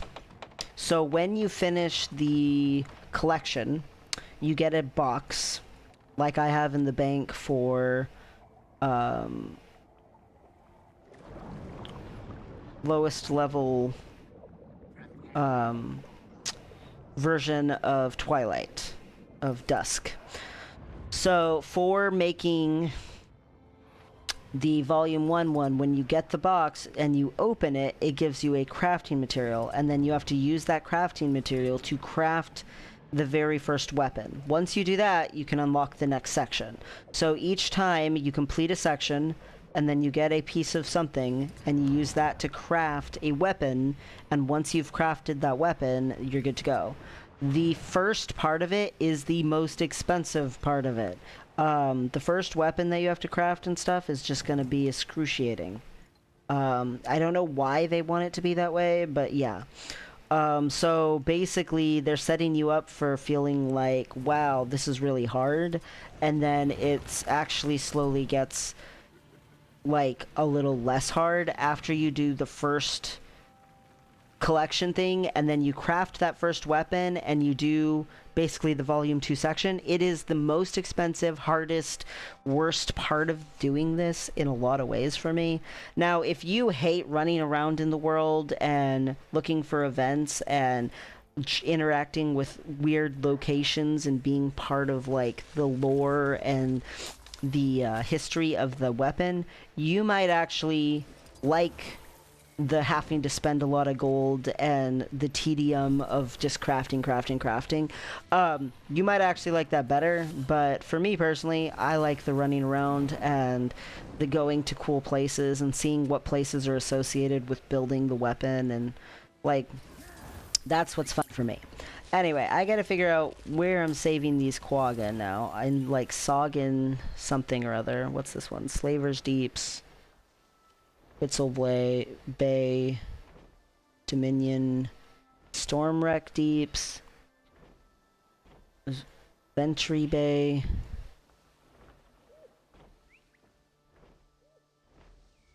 I could have swore it was something like Soggin Sport or something like that.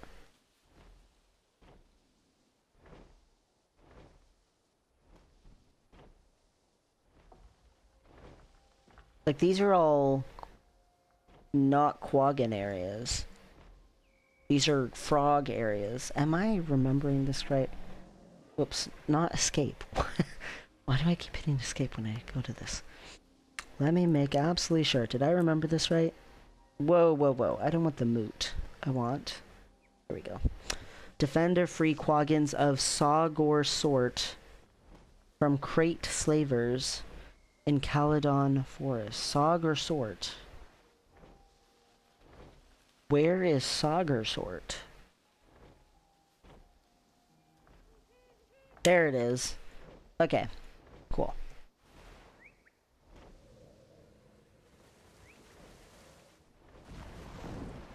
Because I was gonna say, I don't want to be rescuing frog people, because frog people are quite aplenty in this map. And I ain't looking for these frog guys. I'm looking for quaggan guys. Oh, wait, I don't need to look for ore because it's going to be copper.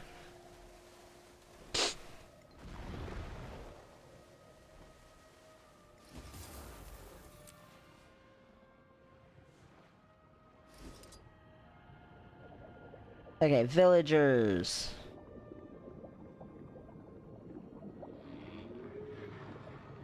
Okay, where's a crate who has captured a quaggan? Excuse me. These are captured Hylic, so these don't count. Not what I'm looking for.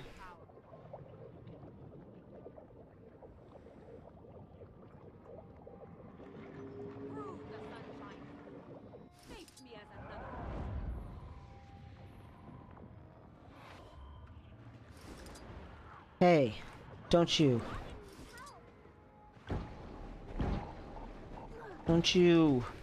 hurt that quaggan? Quaggan needs help. Hey, you're welcome, quaggan. Glad you thanked me, but where are you captured, guys? Is this an event?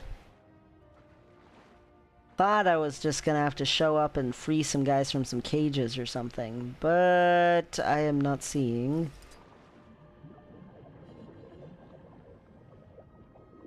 Captured quaggan.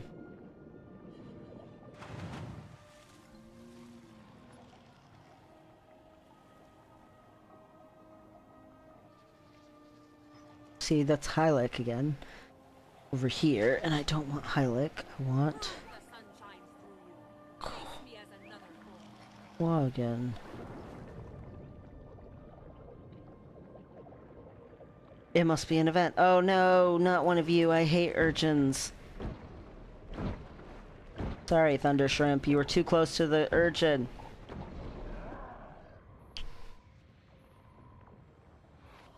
This must be an event of some sort to free the Quaggans.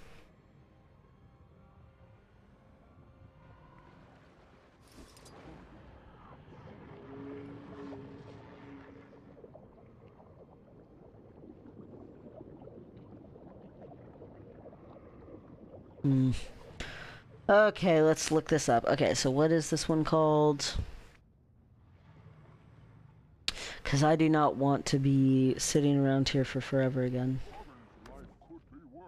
Prove the sun shines through you. Face me as another fool. More like Doesn't water get hard when it's cold? Rates are mean. Quaggans of Sagar sort. It doesn't say what the name of the achievement is. Well, we're just gonna...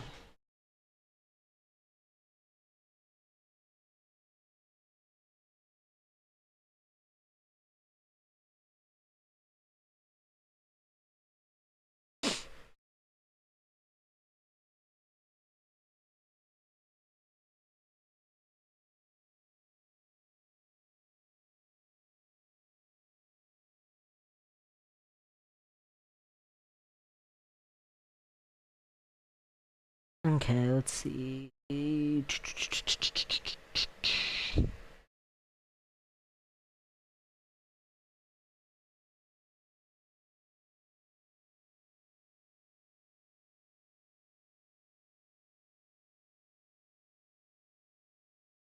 Free Quaggan slaves from Slaver's Deeps.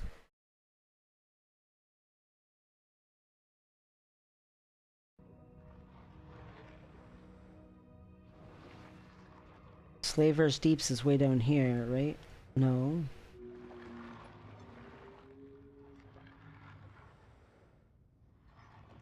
It's way up there. Wait, so the Quaggan, you can have to save them from way up there? But it looked like it was Hylic and Lion's Guard that were slaves up there.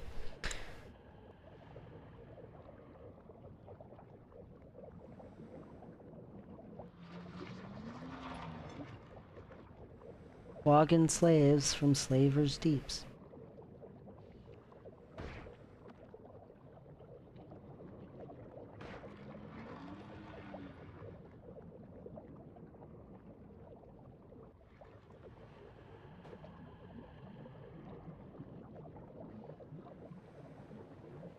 There's a slave. What's the slave? The slave is definitely not a Quaggan.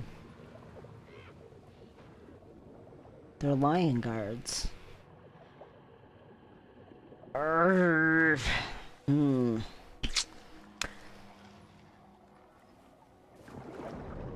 one's also a lion guard. As is that one.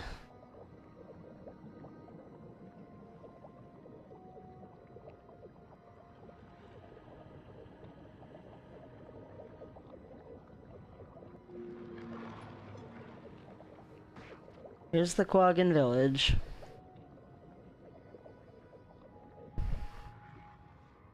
Okay, let's see.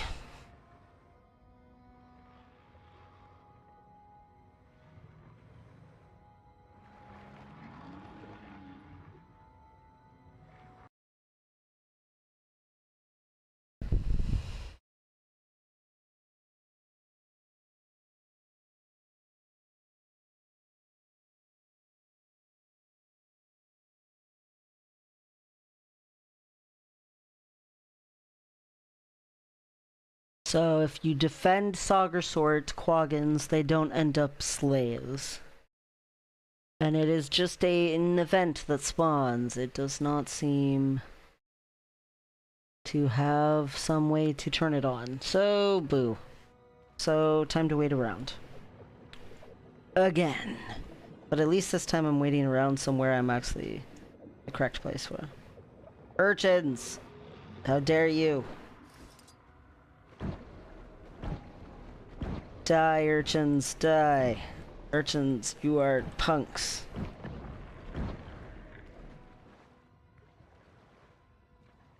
Be alive, little Quaggan Fisher person.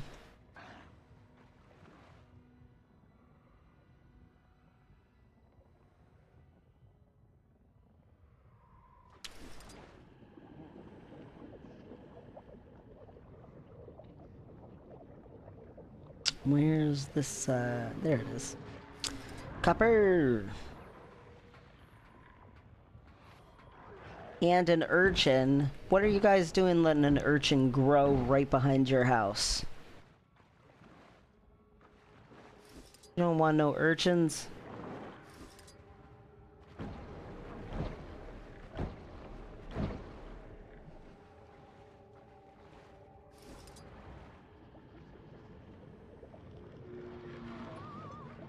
Hey!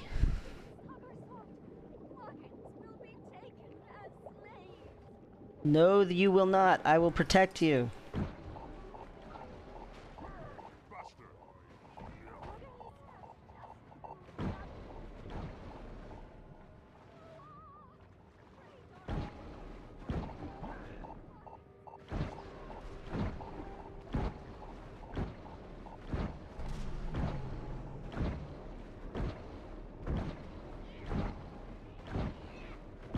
Okay. Oh no, so many... No.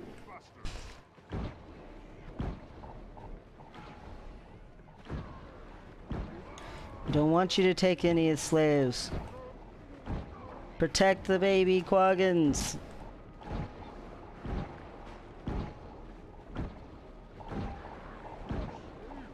Yeah, I saved you.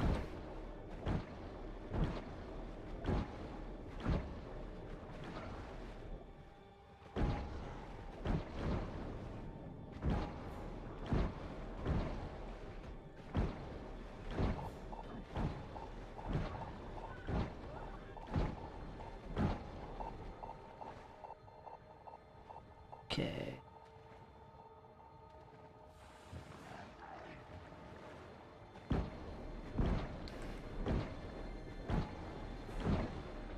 Oh my gosh, they've taken 4 villagers? How?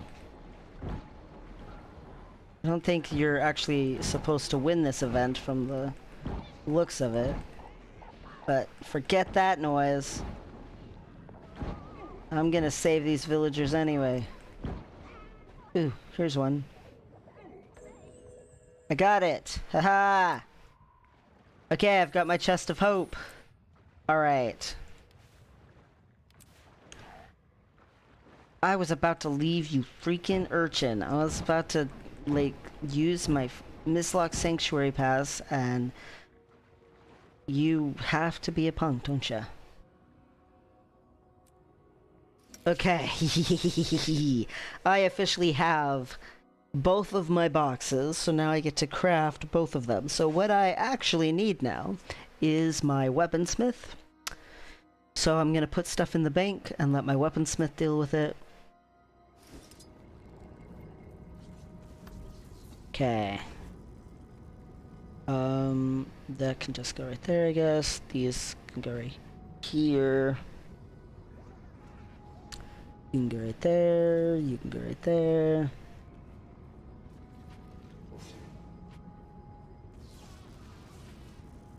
Yeah, this chest I'm gonna put like right here. And then where's my other one? Here it is. The end. Goes right next to it. Hee hee. Chest of hope, chest of the end. I've got them both. I'm gonna disintegrate some of this stuff because I feel like it. What did I just do? Hopefully nothing. Like I did anything. That looks valuable.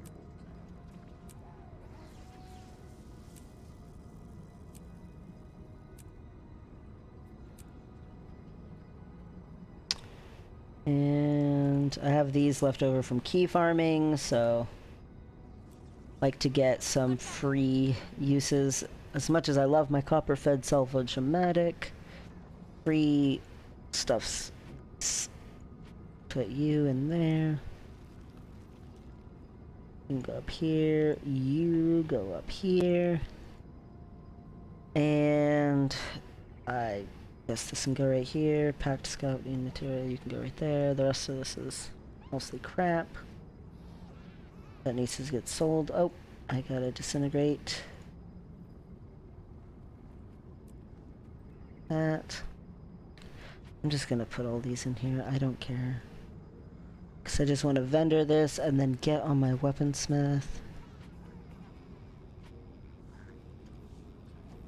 Yo, vendor.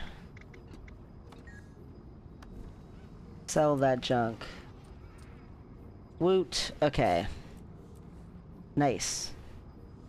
Weaponsmith! Hehehe. Alright. Weaponsmith.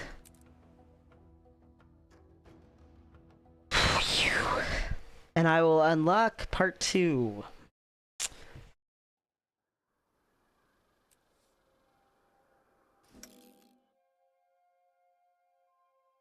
So this is one of the really nice things about having a pass is I can send my character up here to craft all this stuff, then just go right back where they were standing. And I don't have to lose my position. Nope, armorsmith. I don't want that. I want weaponsmith. Here we go. Okay, first things first. Let's go get my boxes.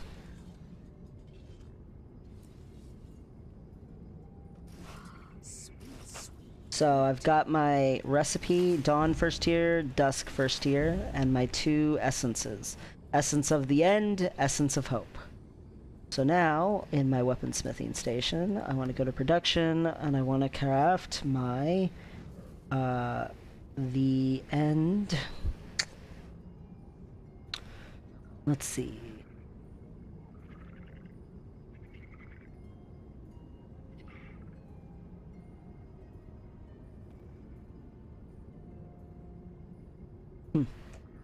Okay, well, screw it. I'll just go look through legendary components. There we go. I need not experimental. Okay, day sword blade. See, 15 Deldrimore steel ingots. I need some shards of glory. Oh yeah. Yeah. Having some stockpiles of memories of battle and shards of glory is also a good thing to help you with some gold, but yeah. And I'm gonna need more of that for, so in actuality, I need 140 shards of glory in order to be able to craft this. And I do not feel like doing a ton of PvP, so shards of glory. Let's come order some. And I'm gonna order 140.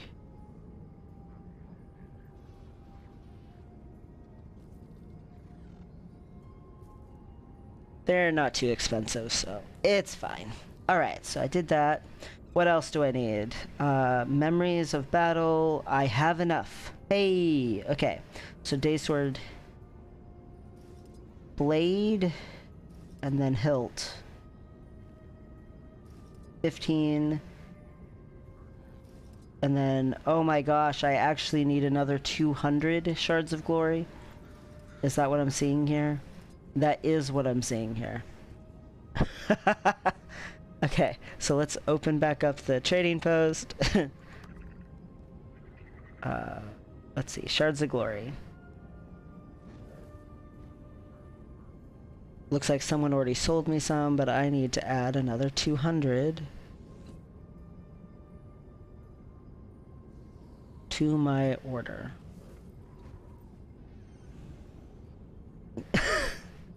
Okay, so shards of glory are definitely the limiting factor at the moment. We'll see how many I get from orders before I get irritated and just buy the rest. Because that's usually what happens. But at least I get some of them cheaper that way. I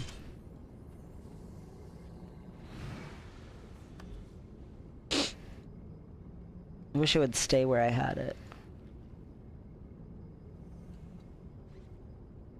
Okay. So, my experimental, here we go.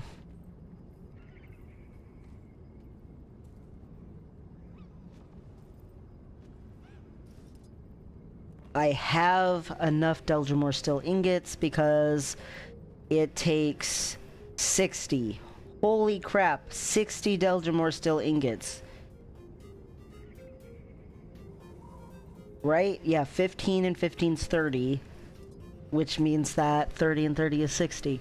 That's a lot of Deldrimore Still ingots. Deldrimore Still ingots, for reference, you can only craft one a day if you have the materials for it. And if I did not have all those stockpiled, that's how expensive they are. Like, if I had not already crafted them once a day for so long, this would have been a significantly more painful thing. Because Deldrimore Still ingots are expensive. Hey! Nice. Thank you, whoever just sold me a bunch of shards. And I don't think it was anyone on my stream because right now there's only one person watching. Okay. Here we go. This time we can actually craft them. Or at least we should be able to actually craft. Legendary Experimental Daysword Blade and Daysword Hilt.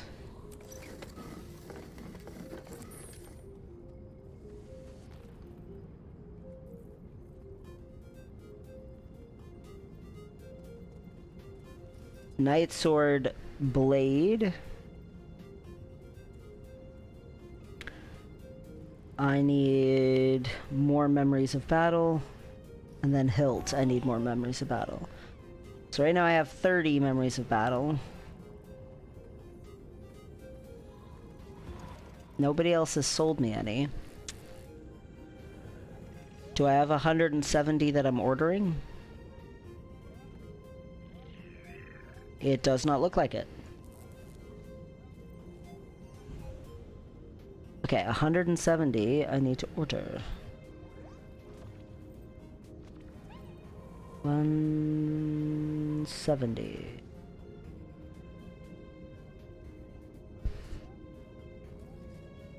I miscounted my shards of glory somehow pretty significantly, but hey, they came in pretty fast before. But do you see what I mean about the expense? Those 15 Deldrimore Still ingots per part for each one of these, that's pretty significant of a cost. Like, that's a large expense. And I, thank goodness, had them. Come on, people, sell them to me.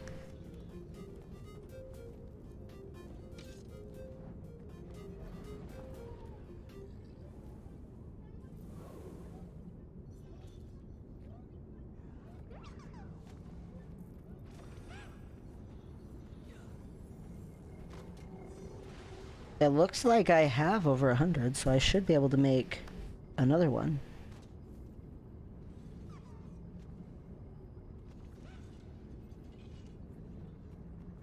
Did I miscount again somehow? Or I hadn't claimed them, maybe? Experimental. Oh, it's my memories of battle that are the problem. Oh my gosh. Okay. I need to cancel. Okay, transactions. Cancel. Yeah, I get that gold back. Thankfully, ordering something, there's no, like, whoops, you made a mistake fee for that. Memories of battle are worth more than shards of glory, but thankfully, I also had more of them. So 170. Ow.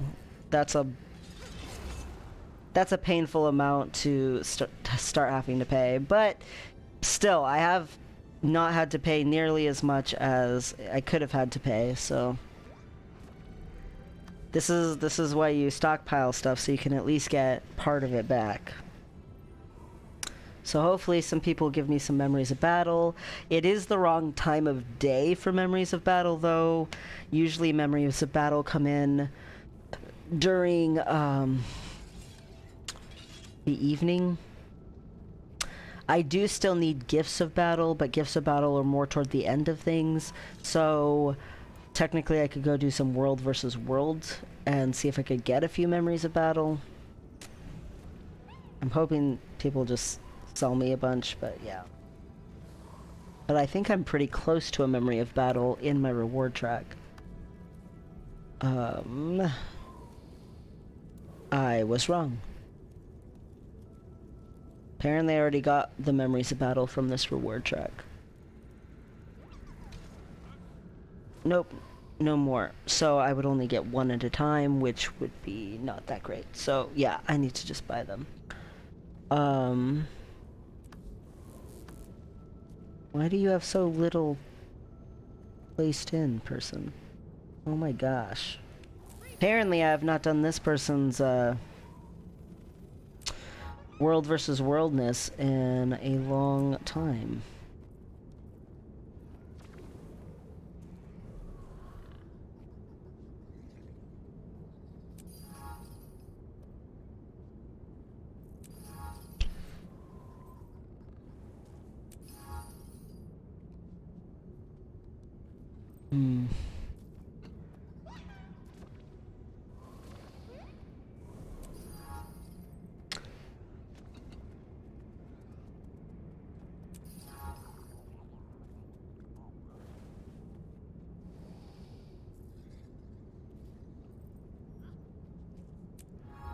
Sure. Good enough. Alright. Good enough. At least this person has some stuff put in. Nobody sold me any Memories of Battle yet. No! I might have to actually, like, pay full price for these. Speaking of Memories of Battle, if I did pay full price for these, at least there are 170 at the minimum. Immediate price. I'm so sad to have to spend that. Because right now, this was like 30 gold and something. Like, it wasn't exactly cheap. But this is gonna be more. Because that's an extra 2 silver per... Oh, and that's 170 of them. But nobody's selling me them.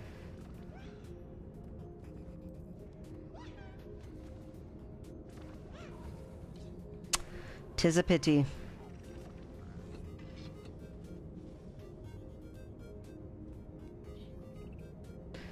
Give it just a little tiny smidge more in case someone sells me even like 5 of them.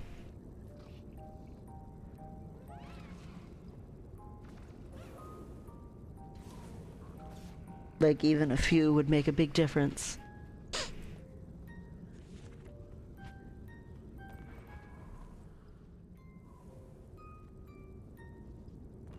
Yeah, someone just sold me 23. Thank you, whoever that was. Someone's playing some cute music.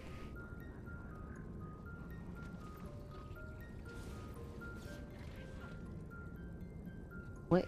Is that a harp? I think that must be a harp.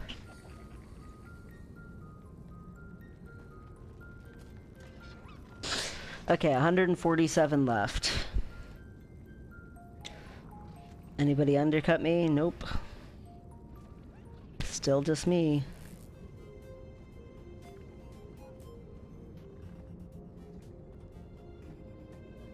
$23 is not enough to even make one part.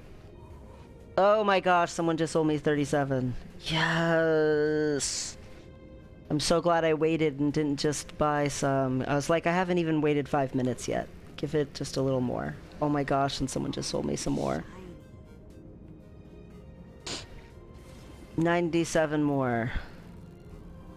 Just that tiny smidge of patience saves me. Like, if I had bought 170 at this price,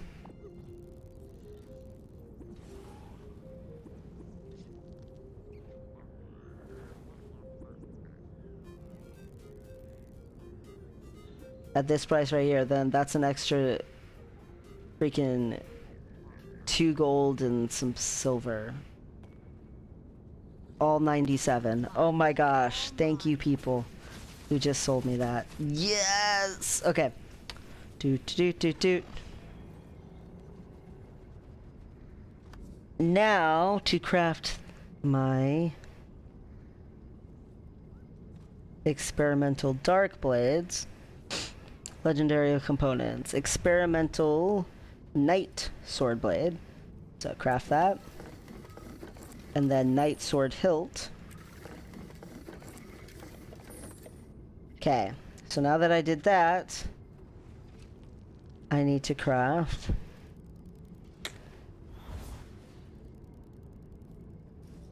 that's not what I want. I want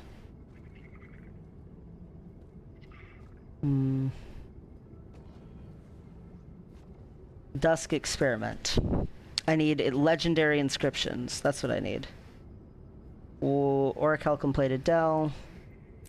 I'm gonna need 2 of these. Okay, so close that.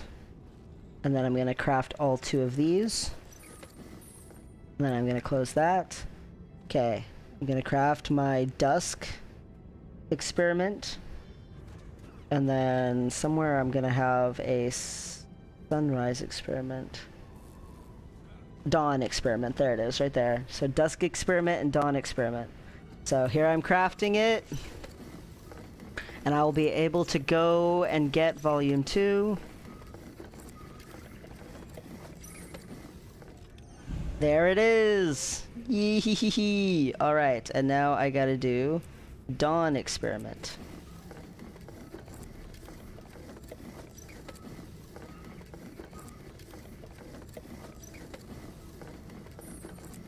Is it just me or... Yeah! So, here's these 2 weapons that I've crafted now. I will need to salvage them so that I can get their essence, but that's okay.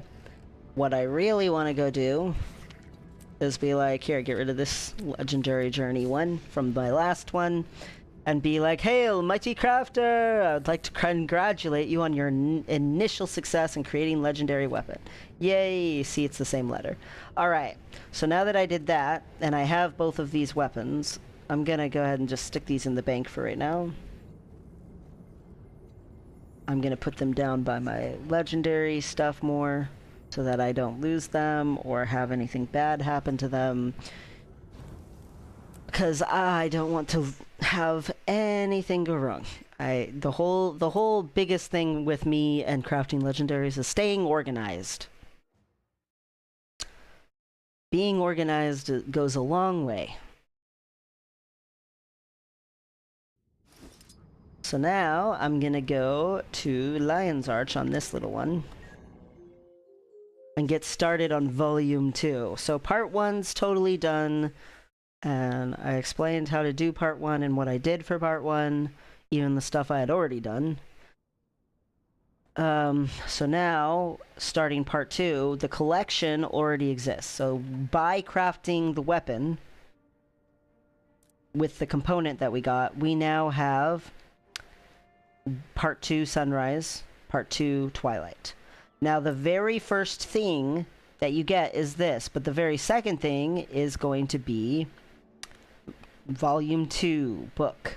So, for Volume 2 book, and that's going to be true on any legendary that's a Generation 1, and the first 4 of Heart of Thorns, you just come talk to this loser. So, I already did Part 1, it's all done, finished, completed, so now I go to Volume 2.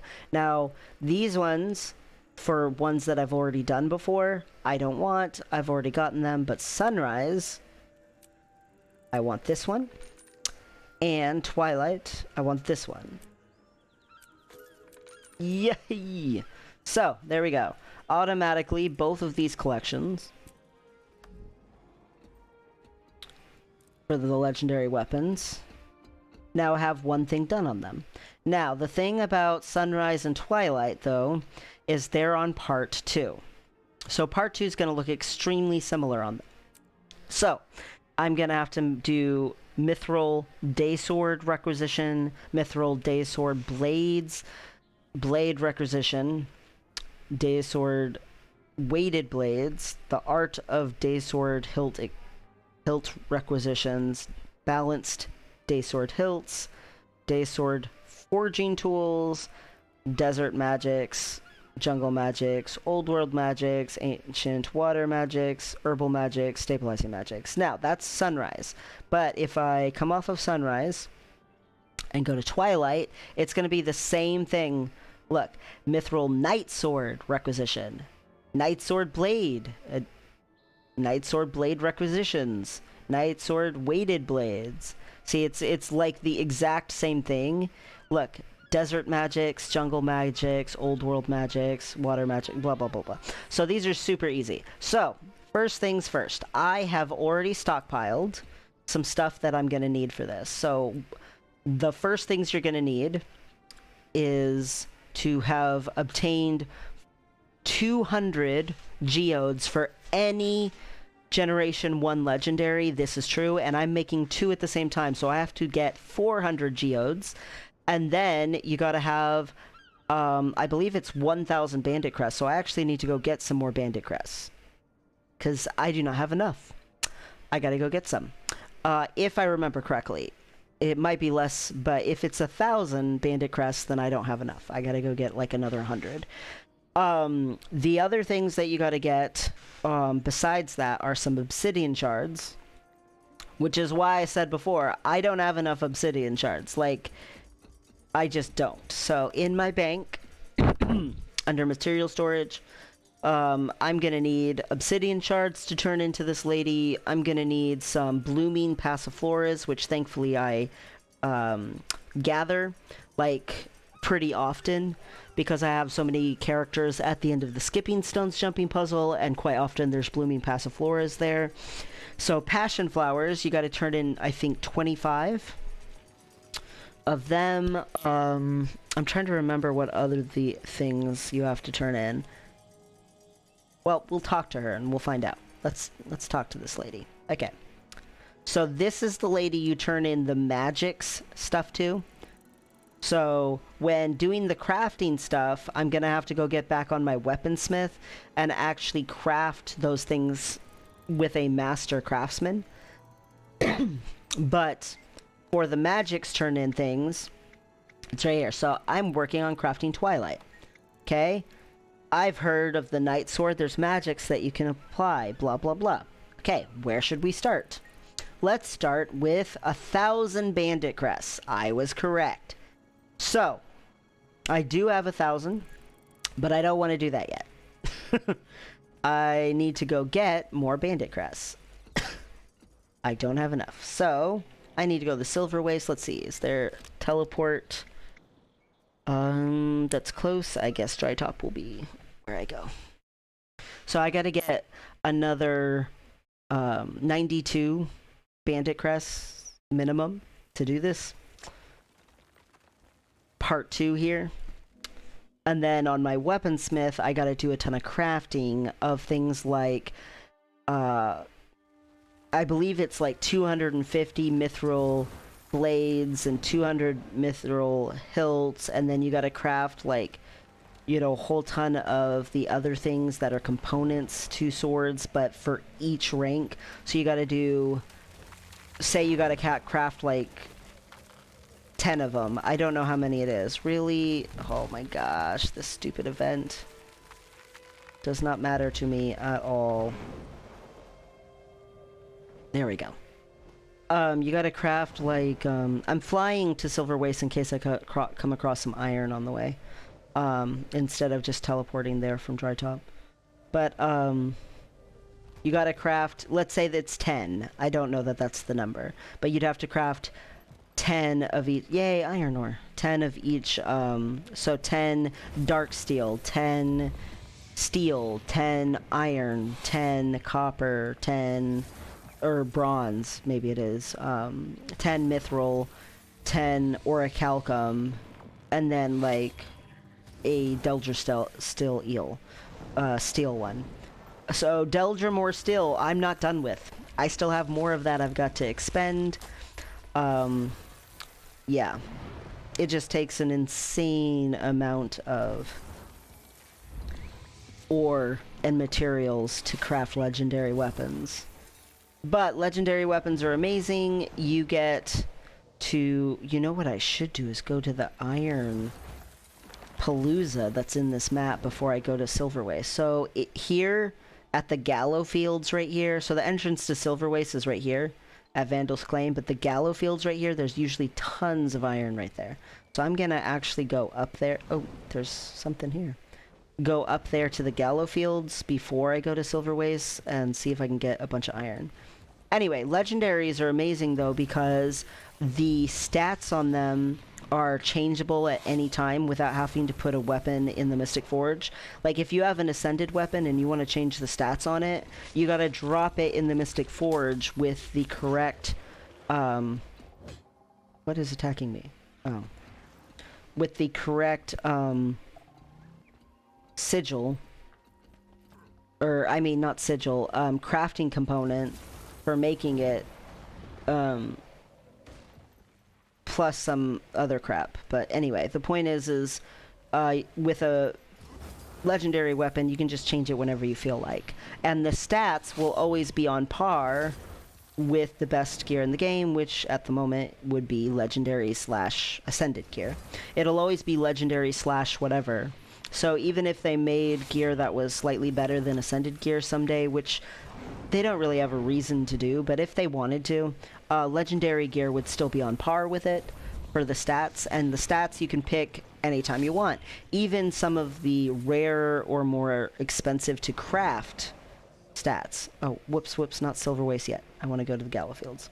The other thing about legendary is if it's armor, so weapons you can't die, but if it's armor, you can dye it, but both weapons and armor, you can change the skins on them without transmutation charges.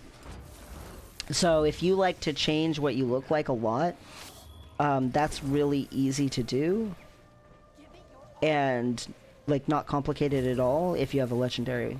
The other thing about legendaries is once you craft one, for instance, legendary greatsword, I'm crafting 2 legendary greatswords at the moment, but if you craft only one legendary greatsword, you actually end up with the ability to equip it on any character that you want to use a greatsword on forever, because of the way that the legendary armory works. So I could change up my spec and not use a greatsword, and then come back later and want a greatsword, and I can just plop a legendary greatsword on it.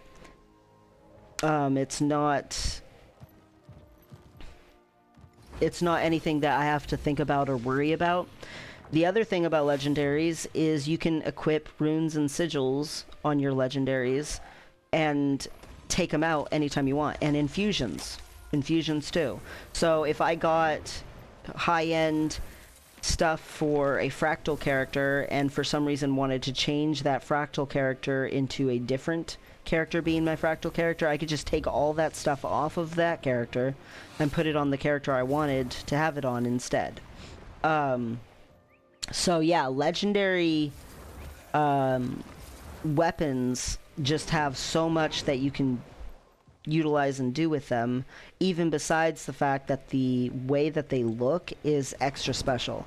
Like, the way they look tends to have not just like extra cool effects that are looking on the weapon itself, because there are some weapons that are elsewhere in the game / in the gem store that have some nifty effects that the weapon looks like it has, you know, glow effects or shine effects, you know, and legendary weapons definitely have that. But legendary weapons also affect the way that your effects work with your abilities. So the way your skills look and the like glow effects or the animation effects that your actual skills and abilities have when you're fighting with an equipped legendary can change.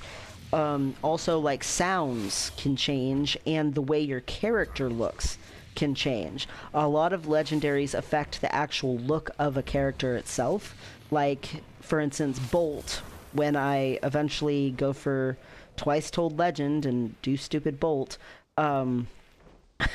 Bolt isn't the coolest looking legendary in my opinion, the sword itself, but the lightning effect it puts on your character is pretty cool.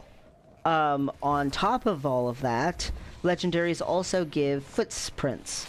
So when I walk around and I have a legendary equipped, like right now I have Hope equipped, which is a pistol, so I have these footprints that go behind me when I'm walking around. So legendaries in this game are very hard to make, to do. You have to save up a lot, you have to do a lot. There's a lot that goes into making and crafting them. And that's why they're so freaking expensive if you want to, like, buy one that someone else has crafted. Like, no matter what, it's a sign of prestige to have a legendary, because you have to have put in a lot to get the legendary. There's no way around, it's a lot. But the legendaries are versatile and forever account bound. And if I wanted, after I make Eternity, to put a greatsword on every character who can use a greatsword, whether I actually wanted a greatsword on that character or not, I could. Just because I wanted to look at it and I wanted to be happy with it. It's completely flexible. Like, there's no, oh, do I really want to change everything in my spec right now because this patch happened? Can I afford that right now when I'm saving up for this other thing? There's no worries like that. There's no feelings that are that way. When you have a legendary weapon, armor, whatever it is, your legendary goes a long way. It costs a lot, it is a lot of work, but the work is really fulfilling because of how good the reward is. And the legendary is there always to make you feel like happy and awesome. So, alright, so I'm in the Silver Waste. And of course they already won. They freaking won already. Ooh, I need events. Cause I need to get some crests. Oh my gosh. Let's see, is there a Reba that I can just go take advantage of for just a little bit? A Reba... Whoops, squads. Yes, there is. A Reba is a group who is intentionally, aggressively farming the Silver Wastes.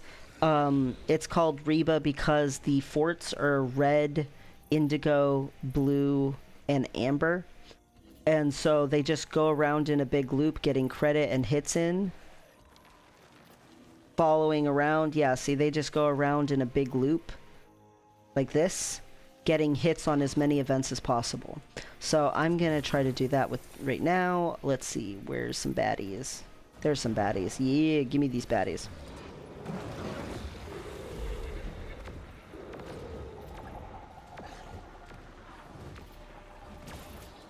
So I like to kill like 5 guys or so. And then once you do that, as long as you stay on the map and you don't leave the map. Oh, I need some birthday cake. Thank you, birthday cake. Okay. As long as you don't leave the map and you stay here, which by the way, if I see Mithril, I know I want to get hits in on events and stuff, but if I see Mithril, I am stopping and getting the Mithril. I need, again, like 17,000 Mithril.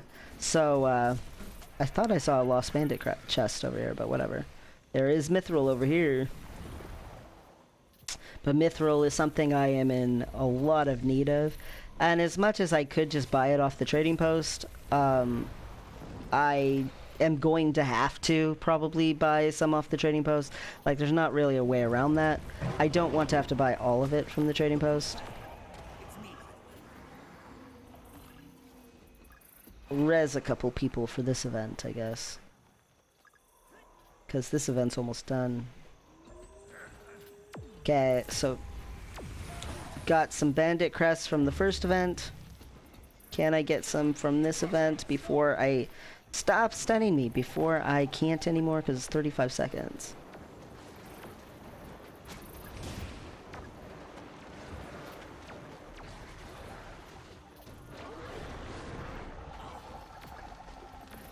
Well, hopefully I killed enough guys, because I want to get over to the next event. Hey, a lost bandit chest. Or nope, I'm just gonna get to the next event. Screw you. Or I'm gonna get to this mithril. So I'm gonna miss blue here, it looks like. I'm just gonna go and slap like one guy, and then after I've slapped the one guy, I'm just gonna go run to Amber, because I am not going to be able to get enough credit here, I don't think. Okay, well I slapped 3 guys. There we go. Run away, me.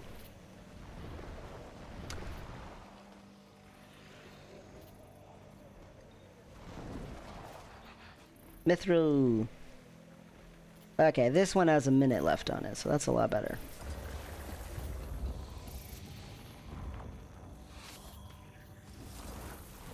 Give me baddies to slap. So you just want... Crap, I missed all of those guys, didn't I? Well, there's a lost bandit chest to comfort me.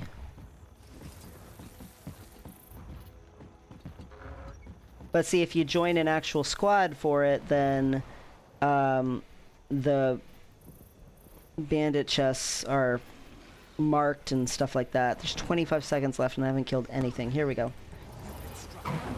Come on, guys. Die. Die, die, die, die, die, die, die. Give me credit. But you want to go around in the big circle, getting slaps in on bad guys and tagging them with your little shots so that you get bandit crests flowing in. Alright, I'm gonna come over and get this mithril.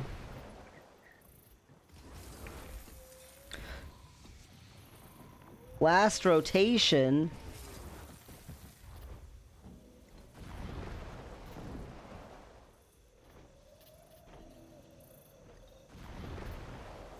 Pack supply bowl, sure, I'll get a hit on that if I can.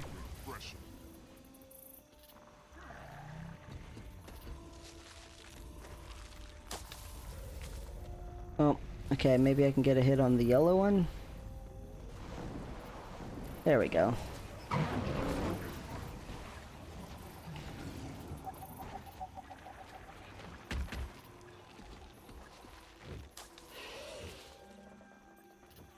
Ooh, rich mithril.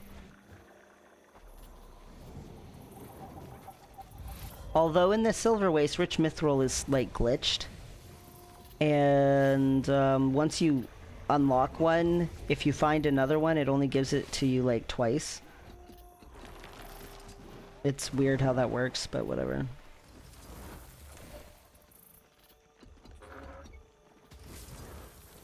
Mithril! So I'm not doing this in the most effective way because I'm also trying to just grab mithril. Because mithril is going to be a massively limiting factor on me being able to do part 2 of this. Okay. There, helped this one get escorted.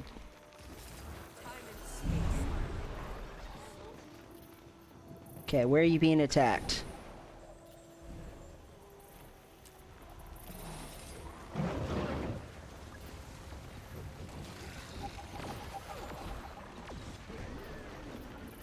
Get rid of it all. Someone's getting a lost bandit chest. Sure, I'll go get that.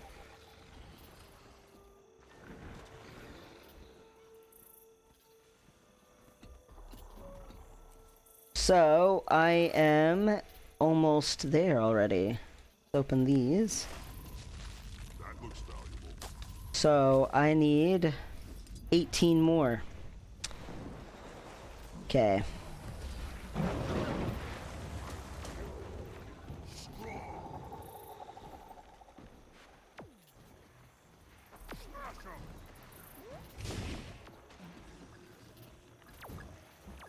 Okay, this will be enough for this event.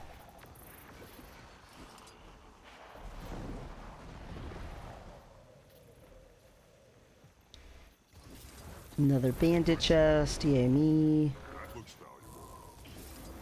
Okay, looks like blue is under attack again, and this time I can get more hits in.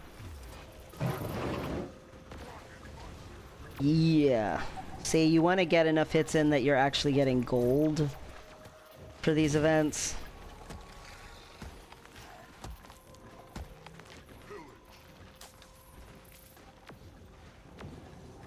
Aw, why didn't I notice that? Pack bowl. That would have been nice. Whatever. Hopefully that's good enough.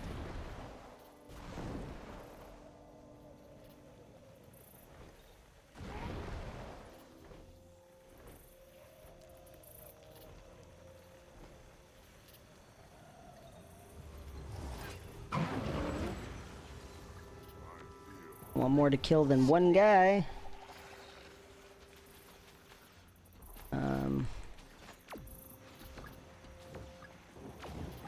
Nice to see you. What's really cool is sometimes you can get the legendaries to spawn.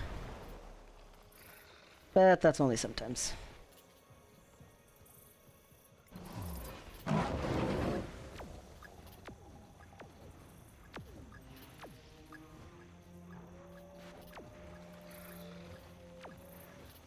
Kill him! Good job, mech buddy. Trying to stay inside the orange circle. Ooh, is that ore over there? Yes, it is. Okay, so here's gonna be the bug. So this rich mithril vein says it's a rich mithril vein, but for whatever reason in Silver Waste, that's not what happens.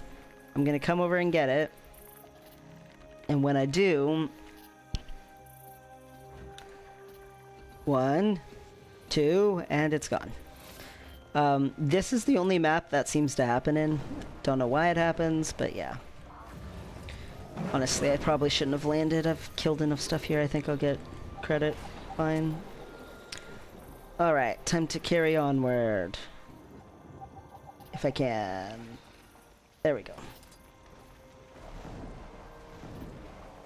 Alright, let's go back to red.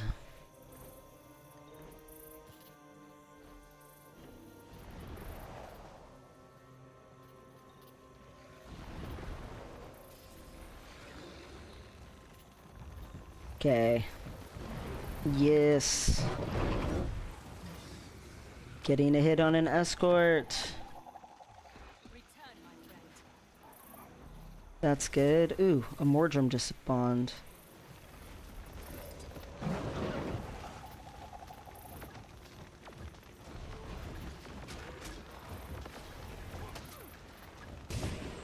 Okay, got that.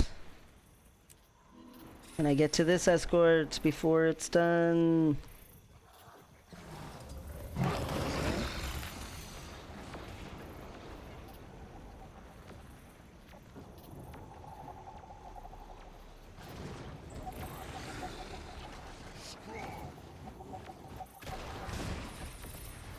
Alright, a bunch of bandit crests are about to be coming in.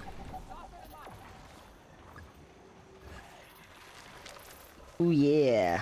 Ooh, and a chest. 38 keys! Wow, I gotta do something about that.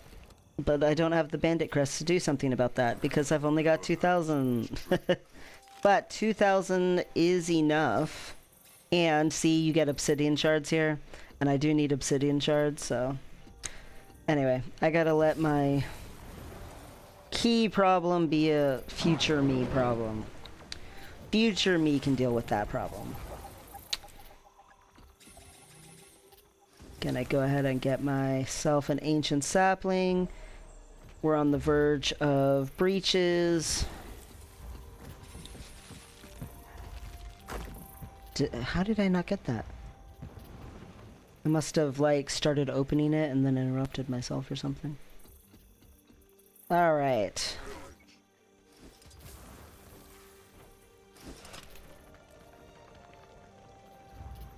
Give me breaches.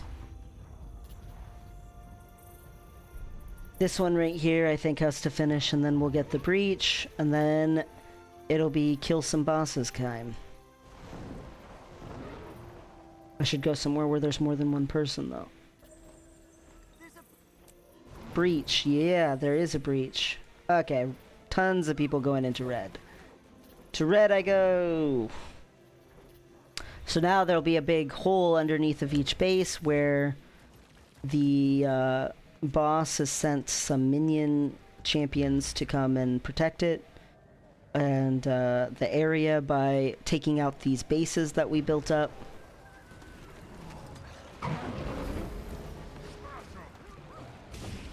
And we want the bonus loot.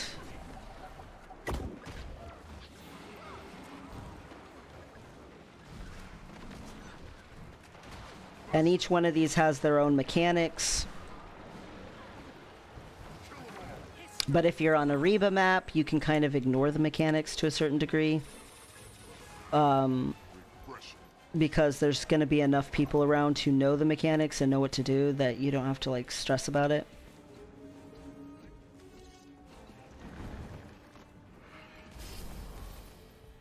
Anytime you're in these poison thingies, glide if you can, because you actually run faster. By gliding than by walking when you're crippled. By being under attack. Alright.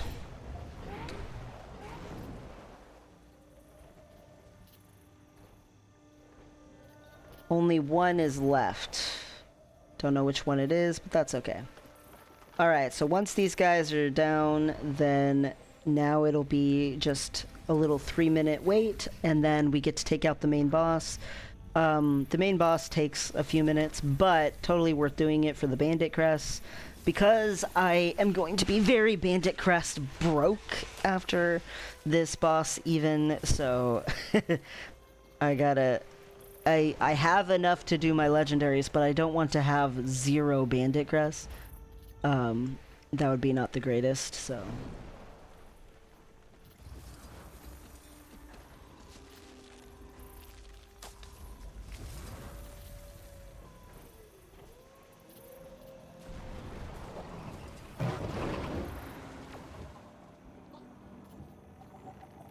Okay, this has tons of people. Mid has not enough people. Top looks like it has tons of people. Up there. So, it looks like I'm gonna be in mid.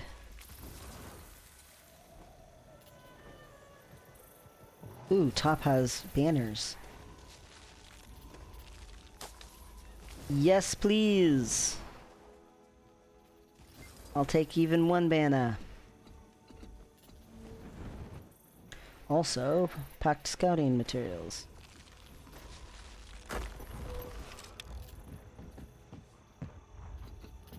Oh, apparently I've already bought them today.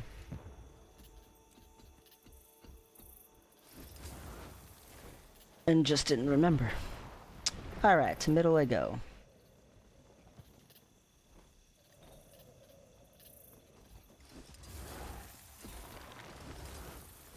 And it's almost daily reset, so after I beat this guy, I'm probably gonna go ahead and end the stream, go do dailies, go take care of real life stuff, all that jazz. Besides, it's getting dark.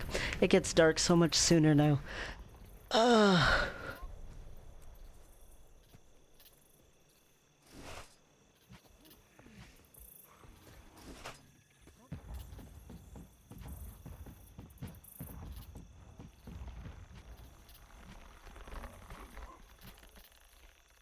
Gorbins.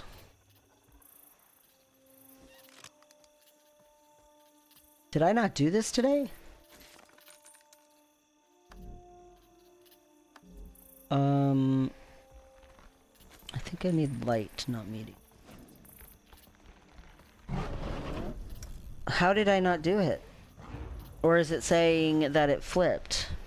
I'm not sure.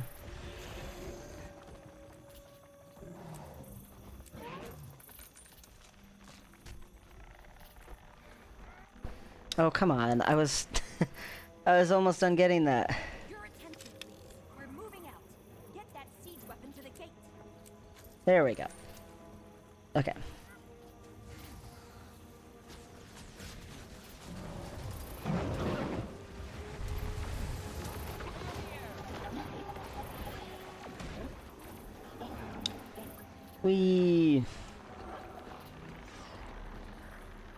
Alrighty, so now they're gonna push theirs in, break through, defeat a champion, then we're gonna push ours in, break through, defeat a champion, and then they're gonna break through, defeat a champion, push through, all that. And yeah. So, geodes, at least I have. Geodes you get from doing events in Drytop, down here. So, thankfully I already have done enough that I don't have to worry about geodes. Woot.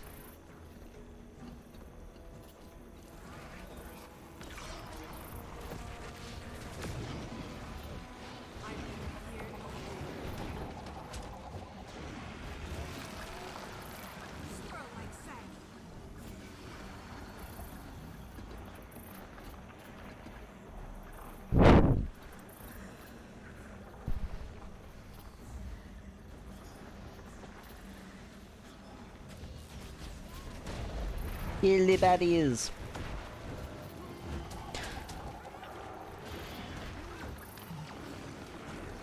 I gotta be getting close to defeating that champion.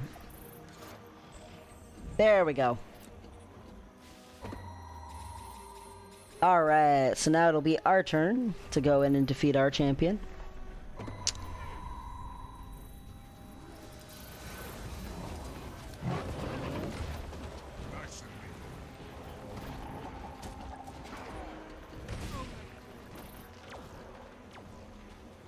If you only have the free-to-play base game trial version of this game, the free-to-play version of the game, the best way to make golds, period, is going to be coming to Silverwaste and just doing a Reba map and following the Reba people. Looting here is going to be your highest gold per minute or whatever.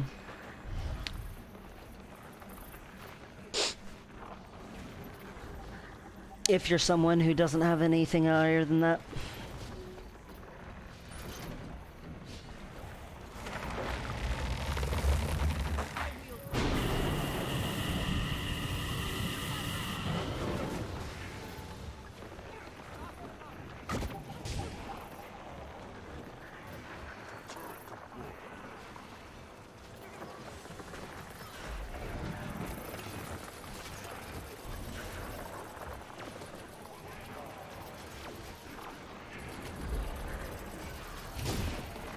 Easy peasy.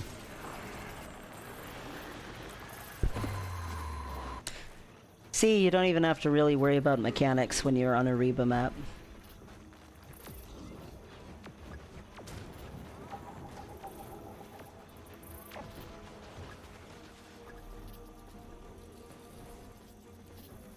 Normally that boss has some decently hard-hitting mechanics, but it's fine.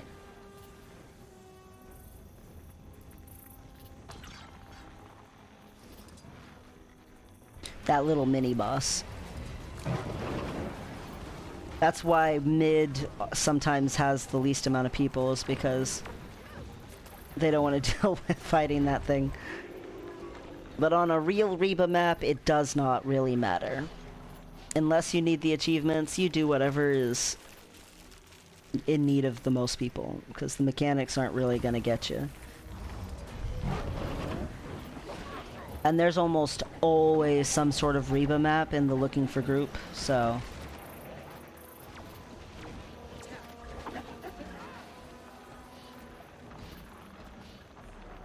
you don't have to worry that you're making a legendary weapon or something and you really need to come here and there's not going to be a way for you to get some bandit crest fast.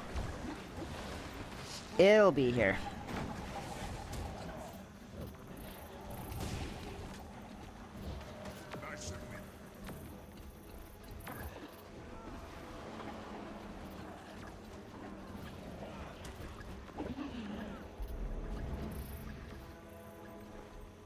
Alright, they should be just about done in there, and then we can go in and get our big loot chests.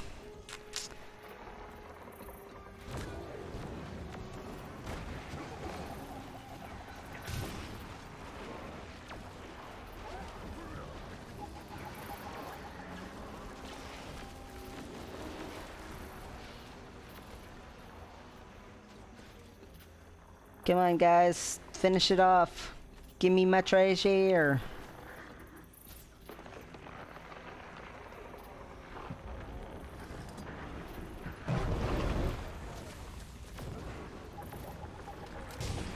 Wow, they're taking a longer time than I thought they would.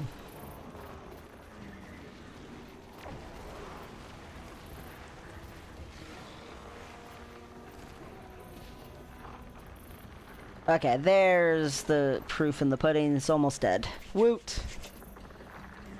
Let me in, let me in! I don't care about the cutscene. I've seen it 12,000 times. Alright.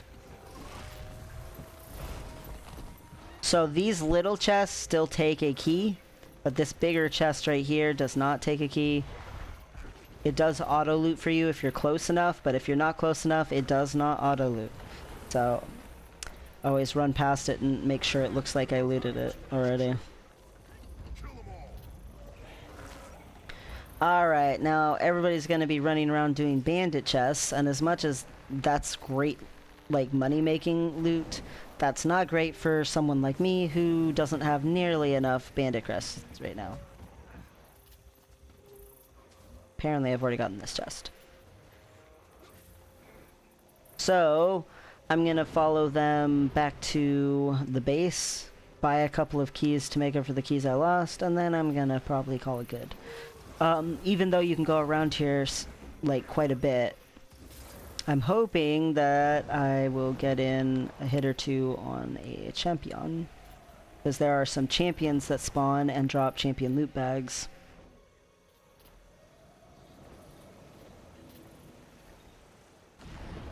And that's what I'm actually interested in, because they also give bandit grass! Yay! So here's one of them.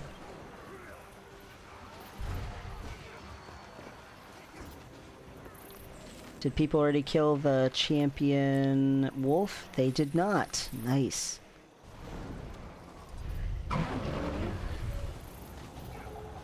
Because as much as I would love to just run around grabbing a bunch of chests, I only have like 32 keys. Fail. Slacking. Just haven't done enough of the silver waste recently.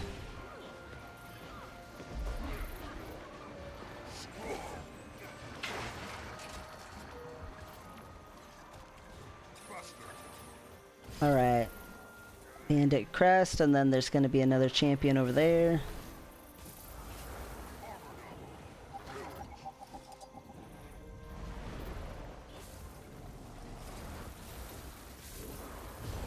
Unless they already ate it.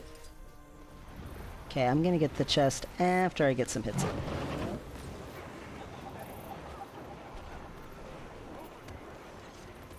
There we go.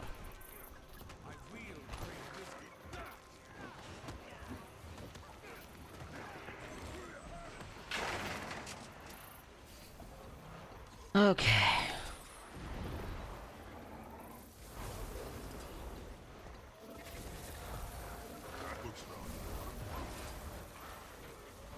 But yeah, you can make some nice gold if you have a ton of like bandit chest keys. Just running around following people who are making chests appear. Okay, did I actually get all of it over here? Probably. Okay. Good enough. But yeah, you can run out of keys real fast doing that.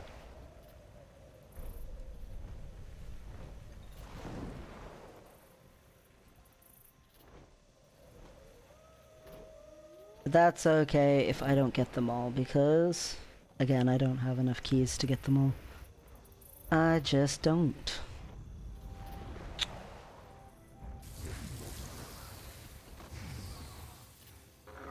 Suppose I could get sapling. With Cedric Vanier. Alright, so in the base camp there's like 2 spots or 3 spots or something like that where keys can be used on some chests that can be discovered, but are any of them up? Doesn't look like right there.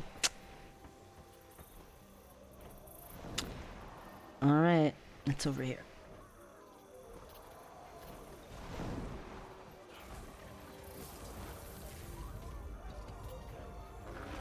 Okay, so now I'm not gonna follow everybody. All done. So, gotta come here and buy me some keys. Alright, I'm only gonna have 150 keys left, but that's how the cookie crumbles. Never have too much treasure. Let's see, medium is what I want. See why you should have to take orders from my Threshold achieved. Cool. Alright. And I already know all these recipes. Just gonna randomly grab one. Sure. Good enough. Alright. So, I am all done with the stream for today, I guess.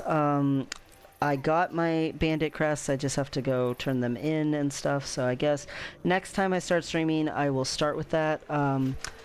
We will see how and when that can happen and all that, but yeah, this is basically some of the stuff that you need to do to start making Eternity, and that's what I am interested in doing at the moment with my little new character. I will be doing more story on this character and unlocking more map completion on this character. I've done enough story and enough map completion. I wanted to do something else and show that there's so much more fun to be had and different types of content to do than just story, map completion, and a couple of story instance dungeons or adventures. There's a lot more that there is to explore and experience. So anyway, thanks for watching. If you did, have a great evening, all that. And again, I will not be streaming tomorrow. So the next time I stream will probably be hopefully Monday. Have fun.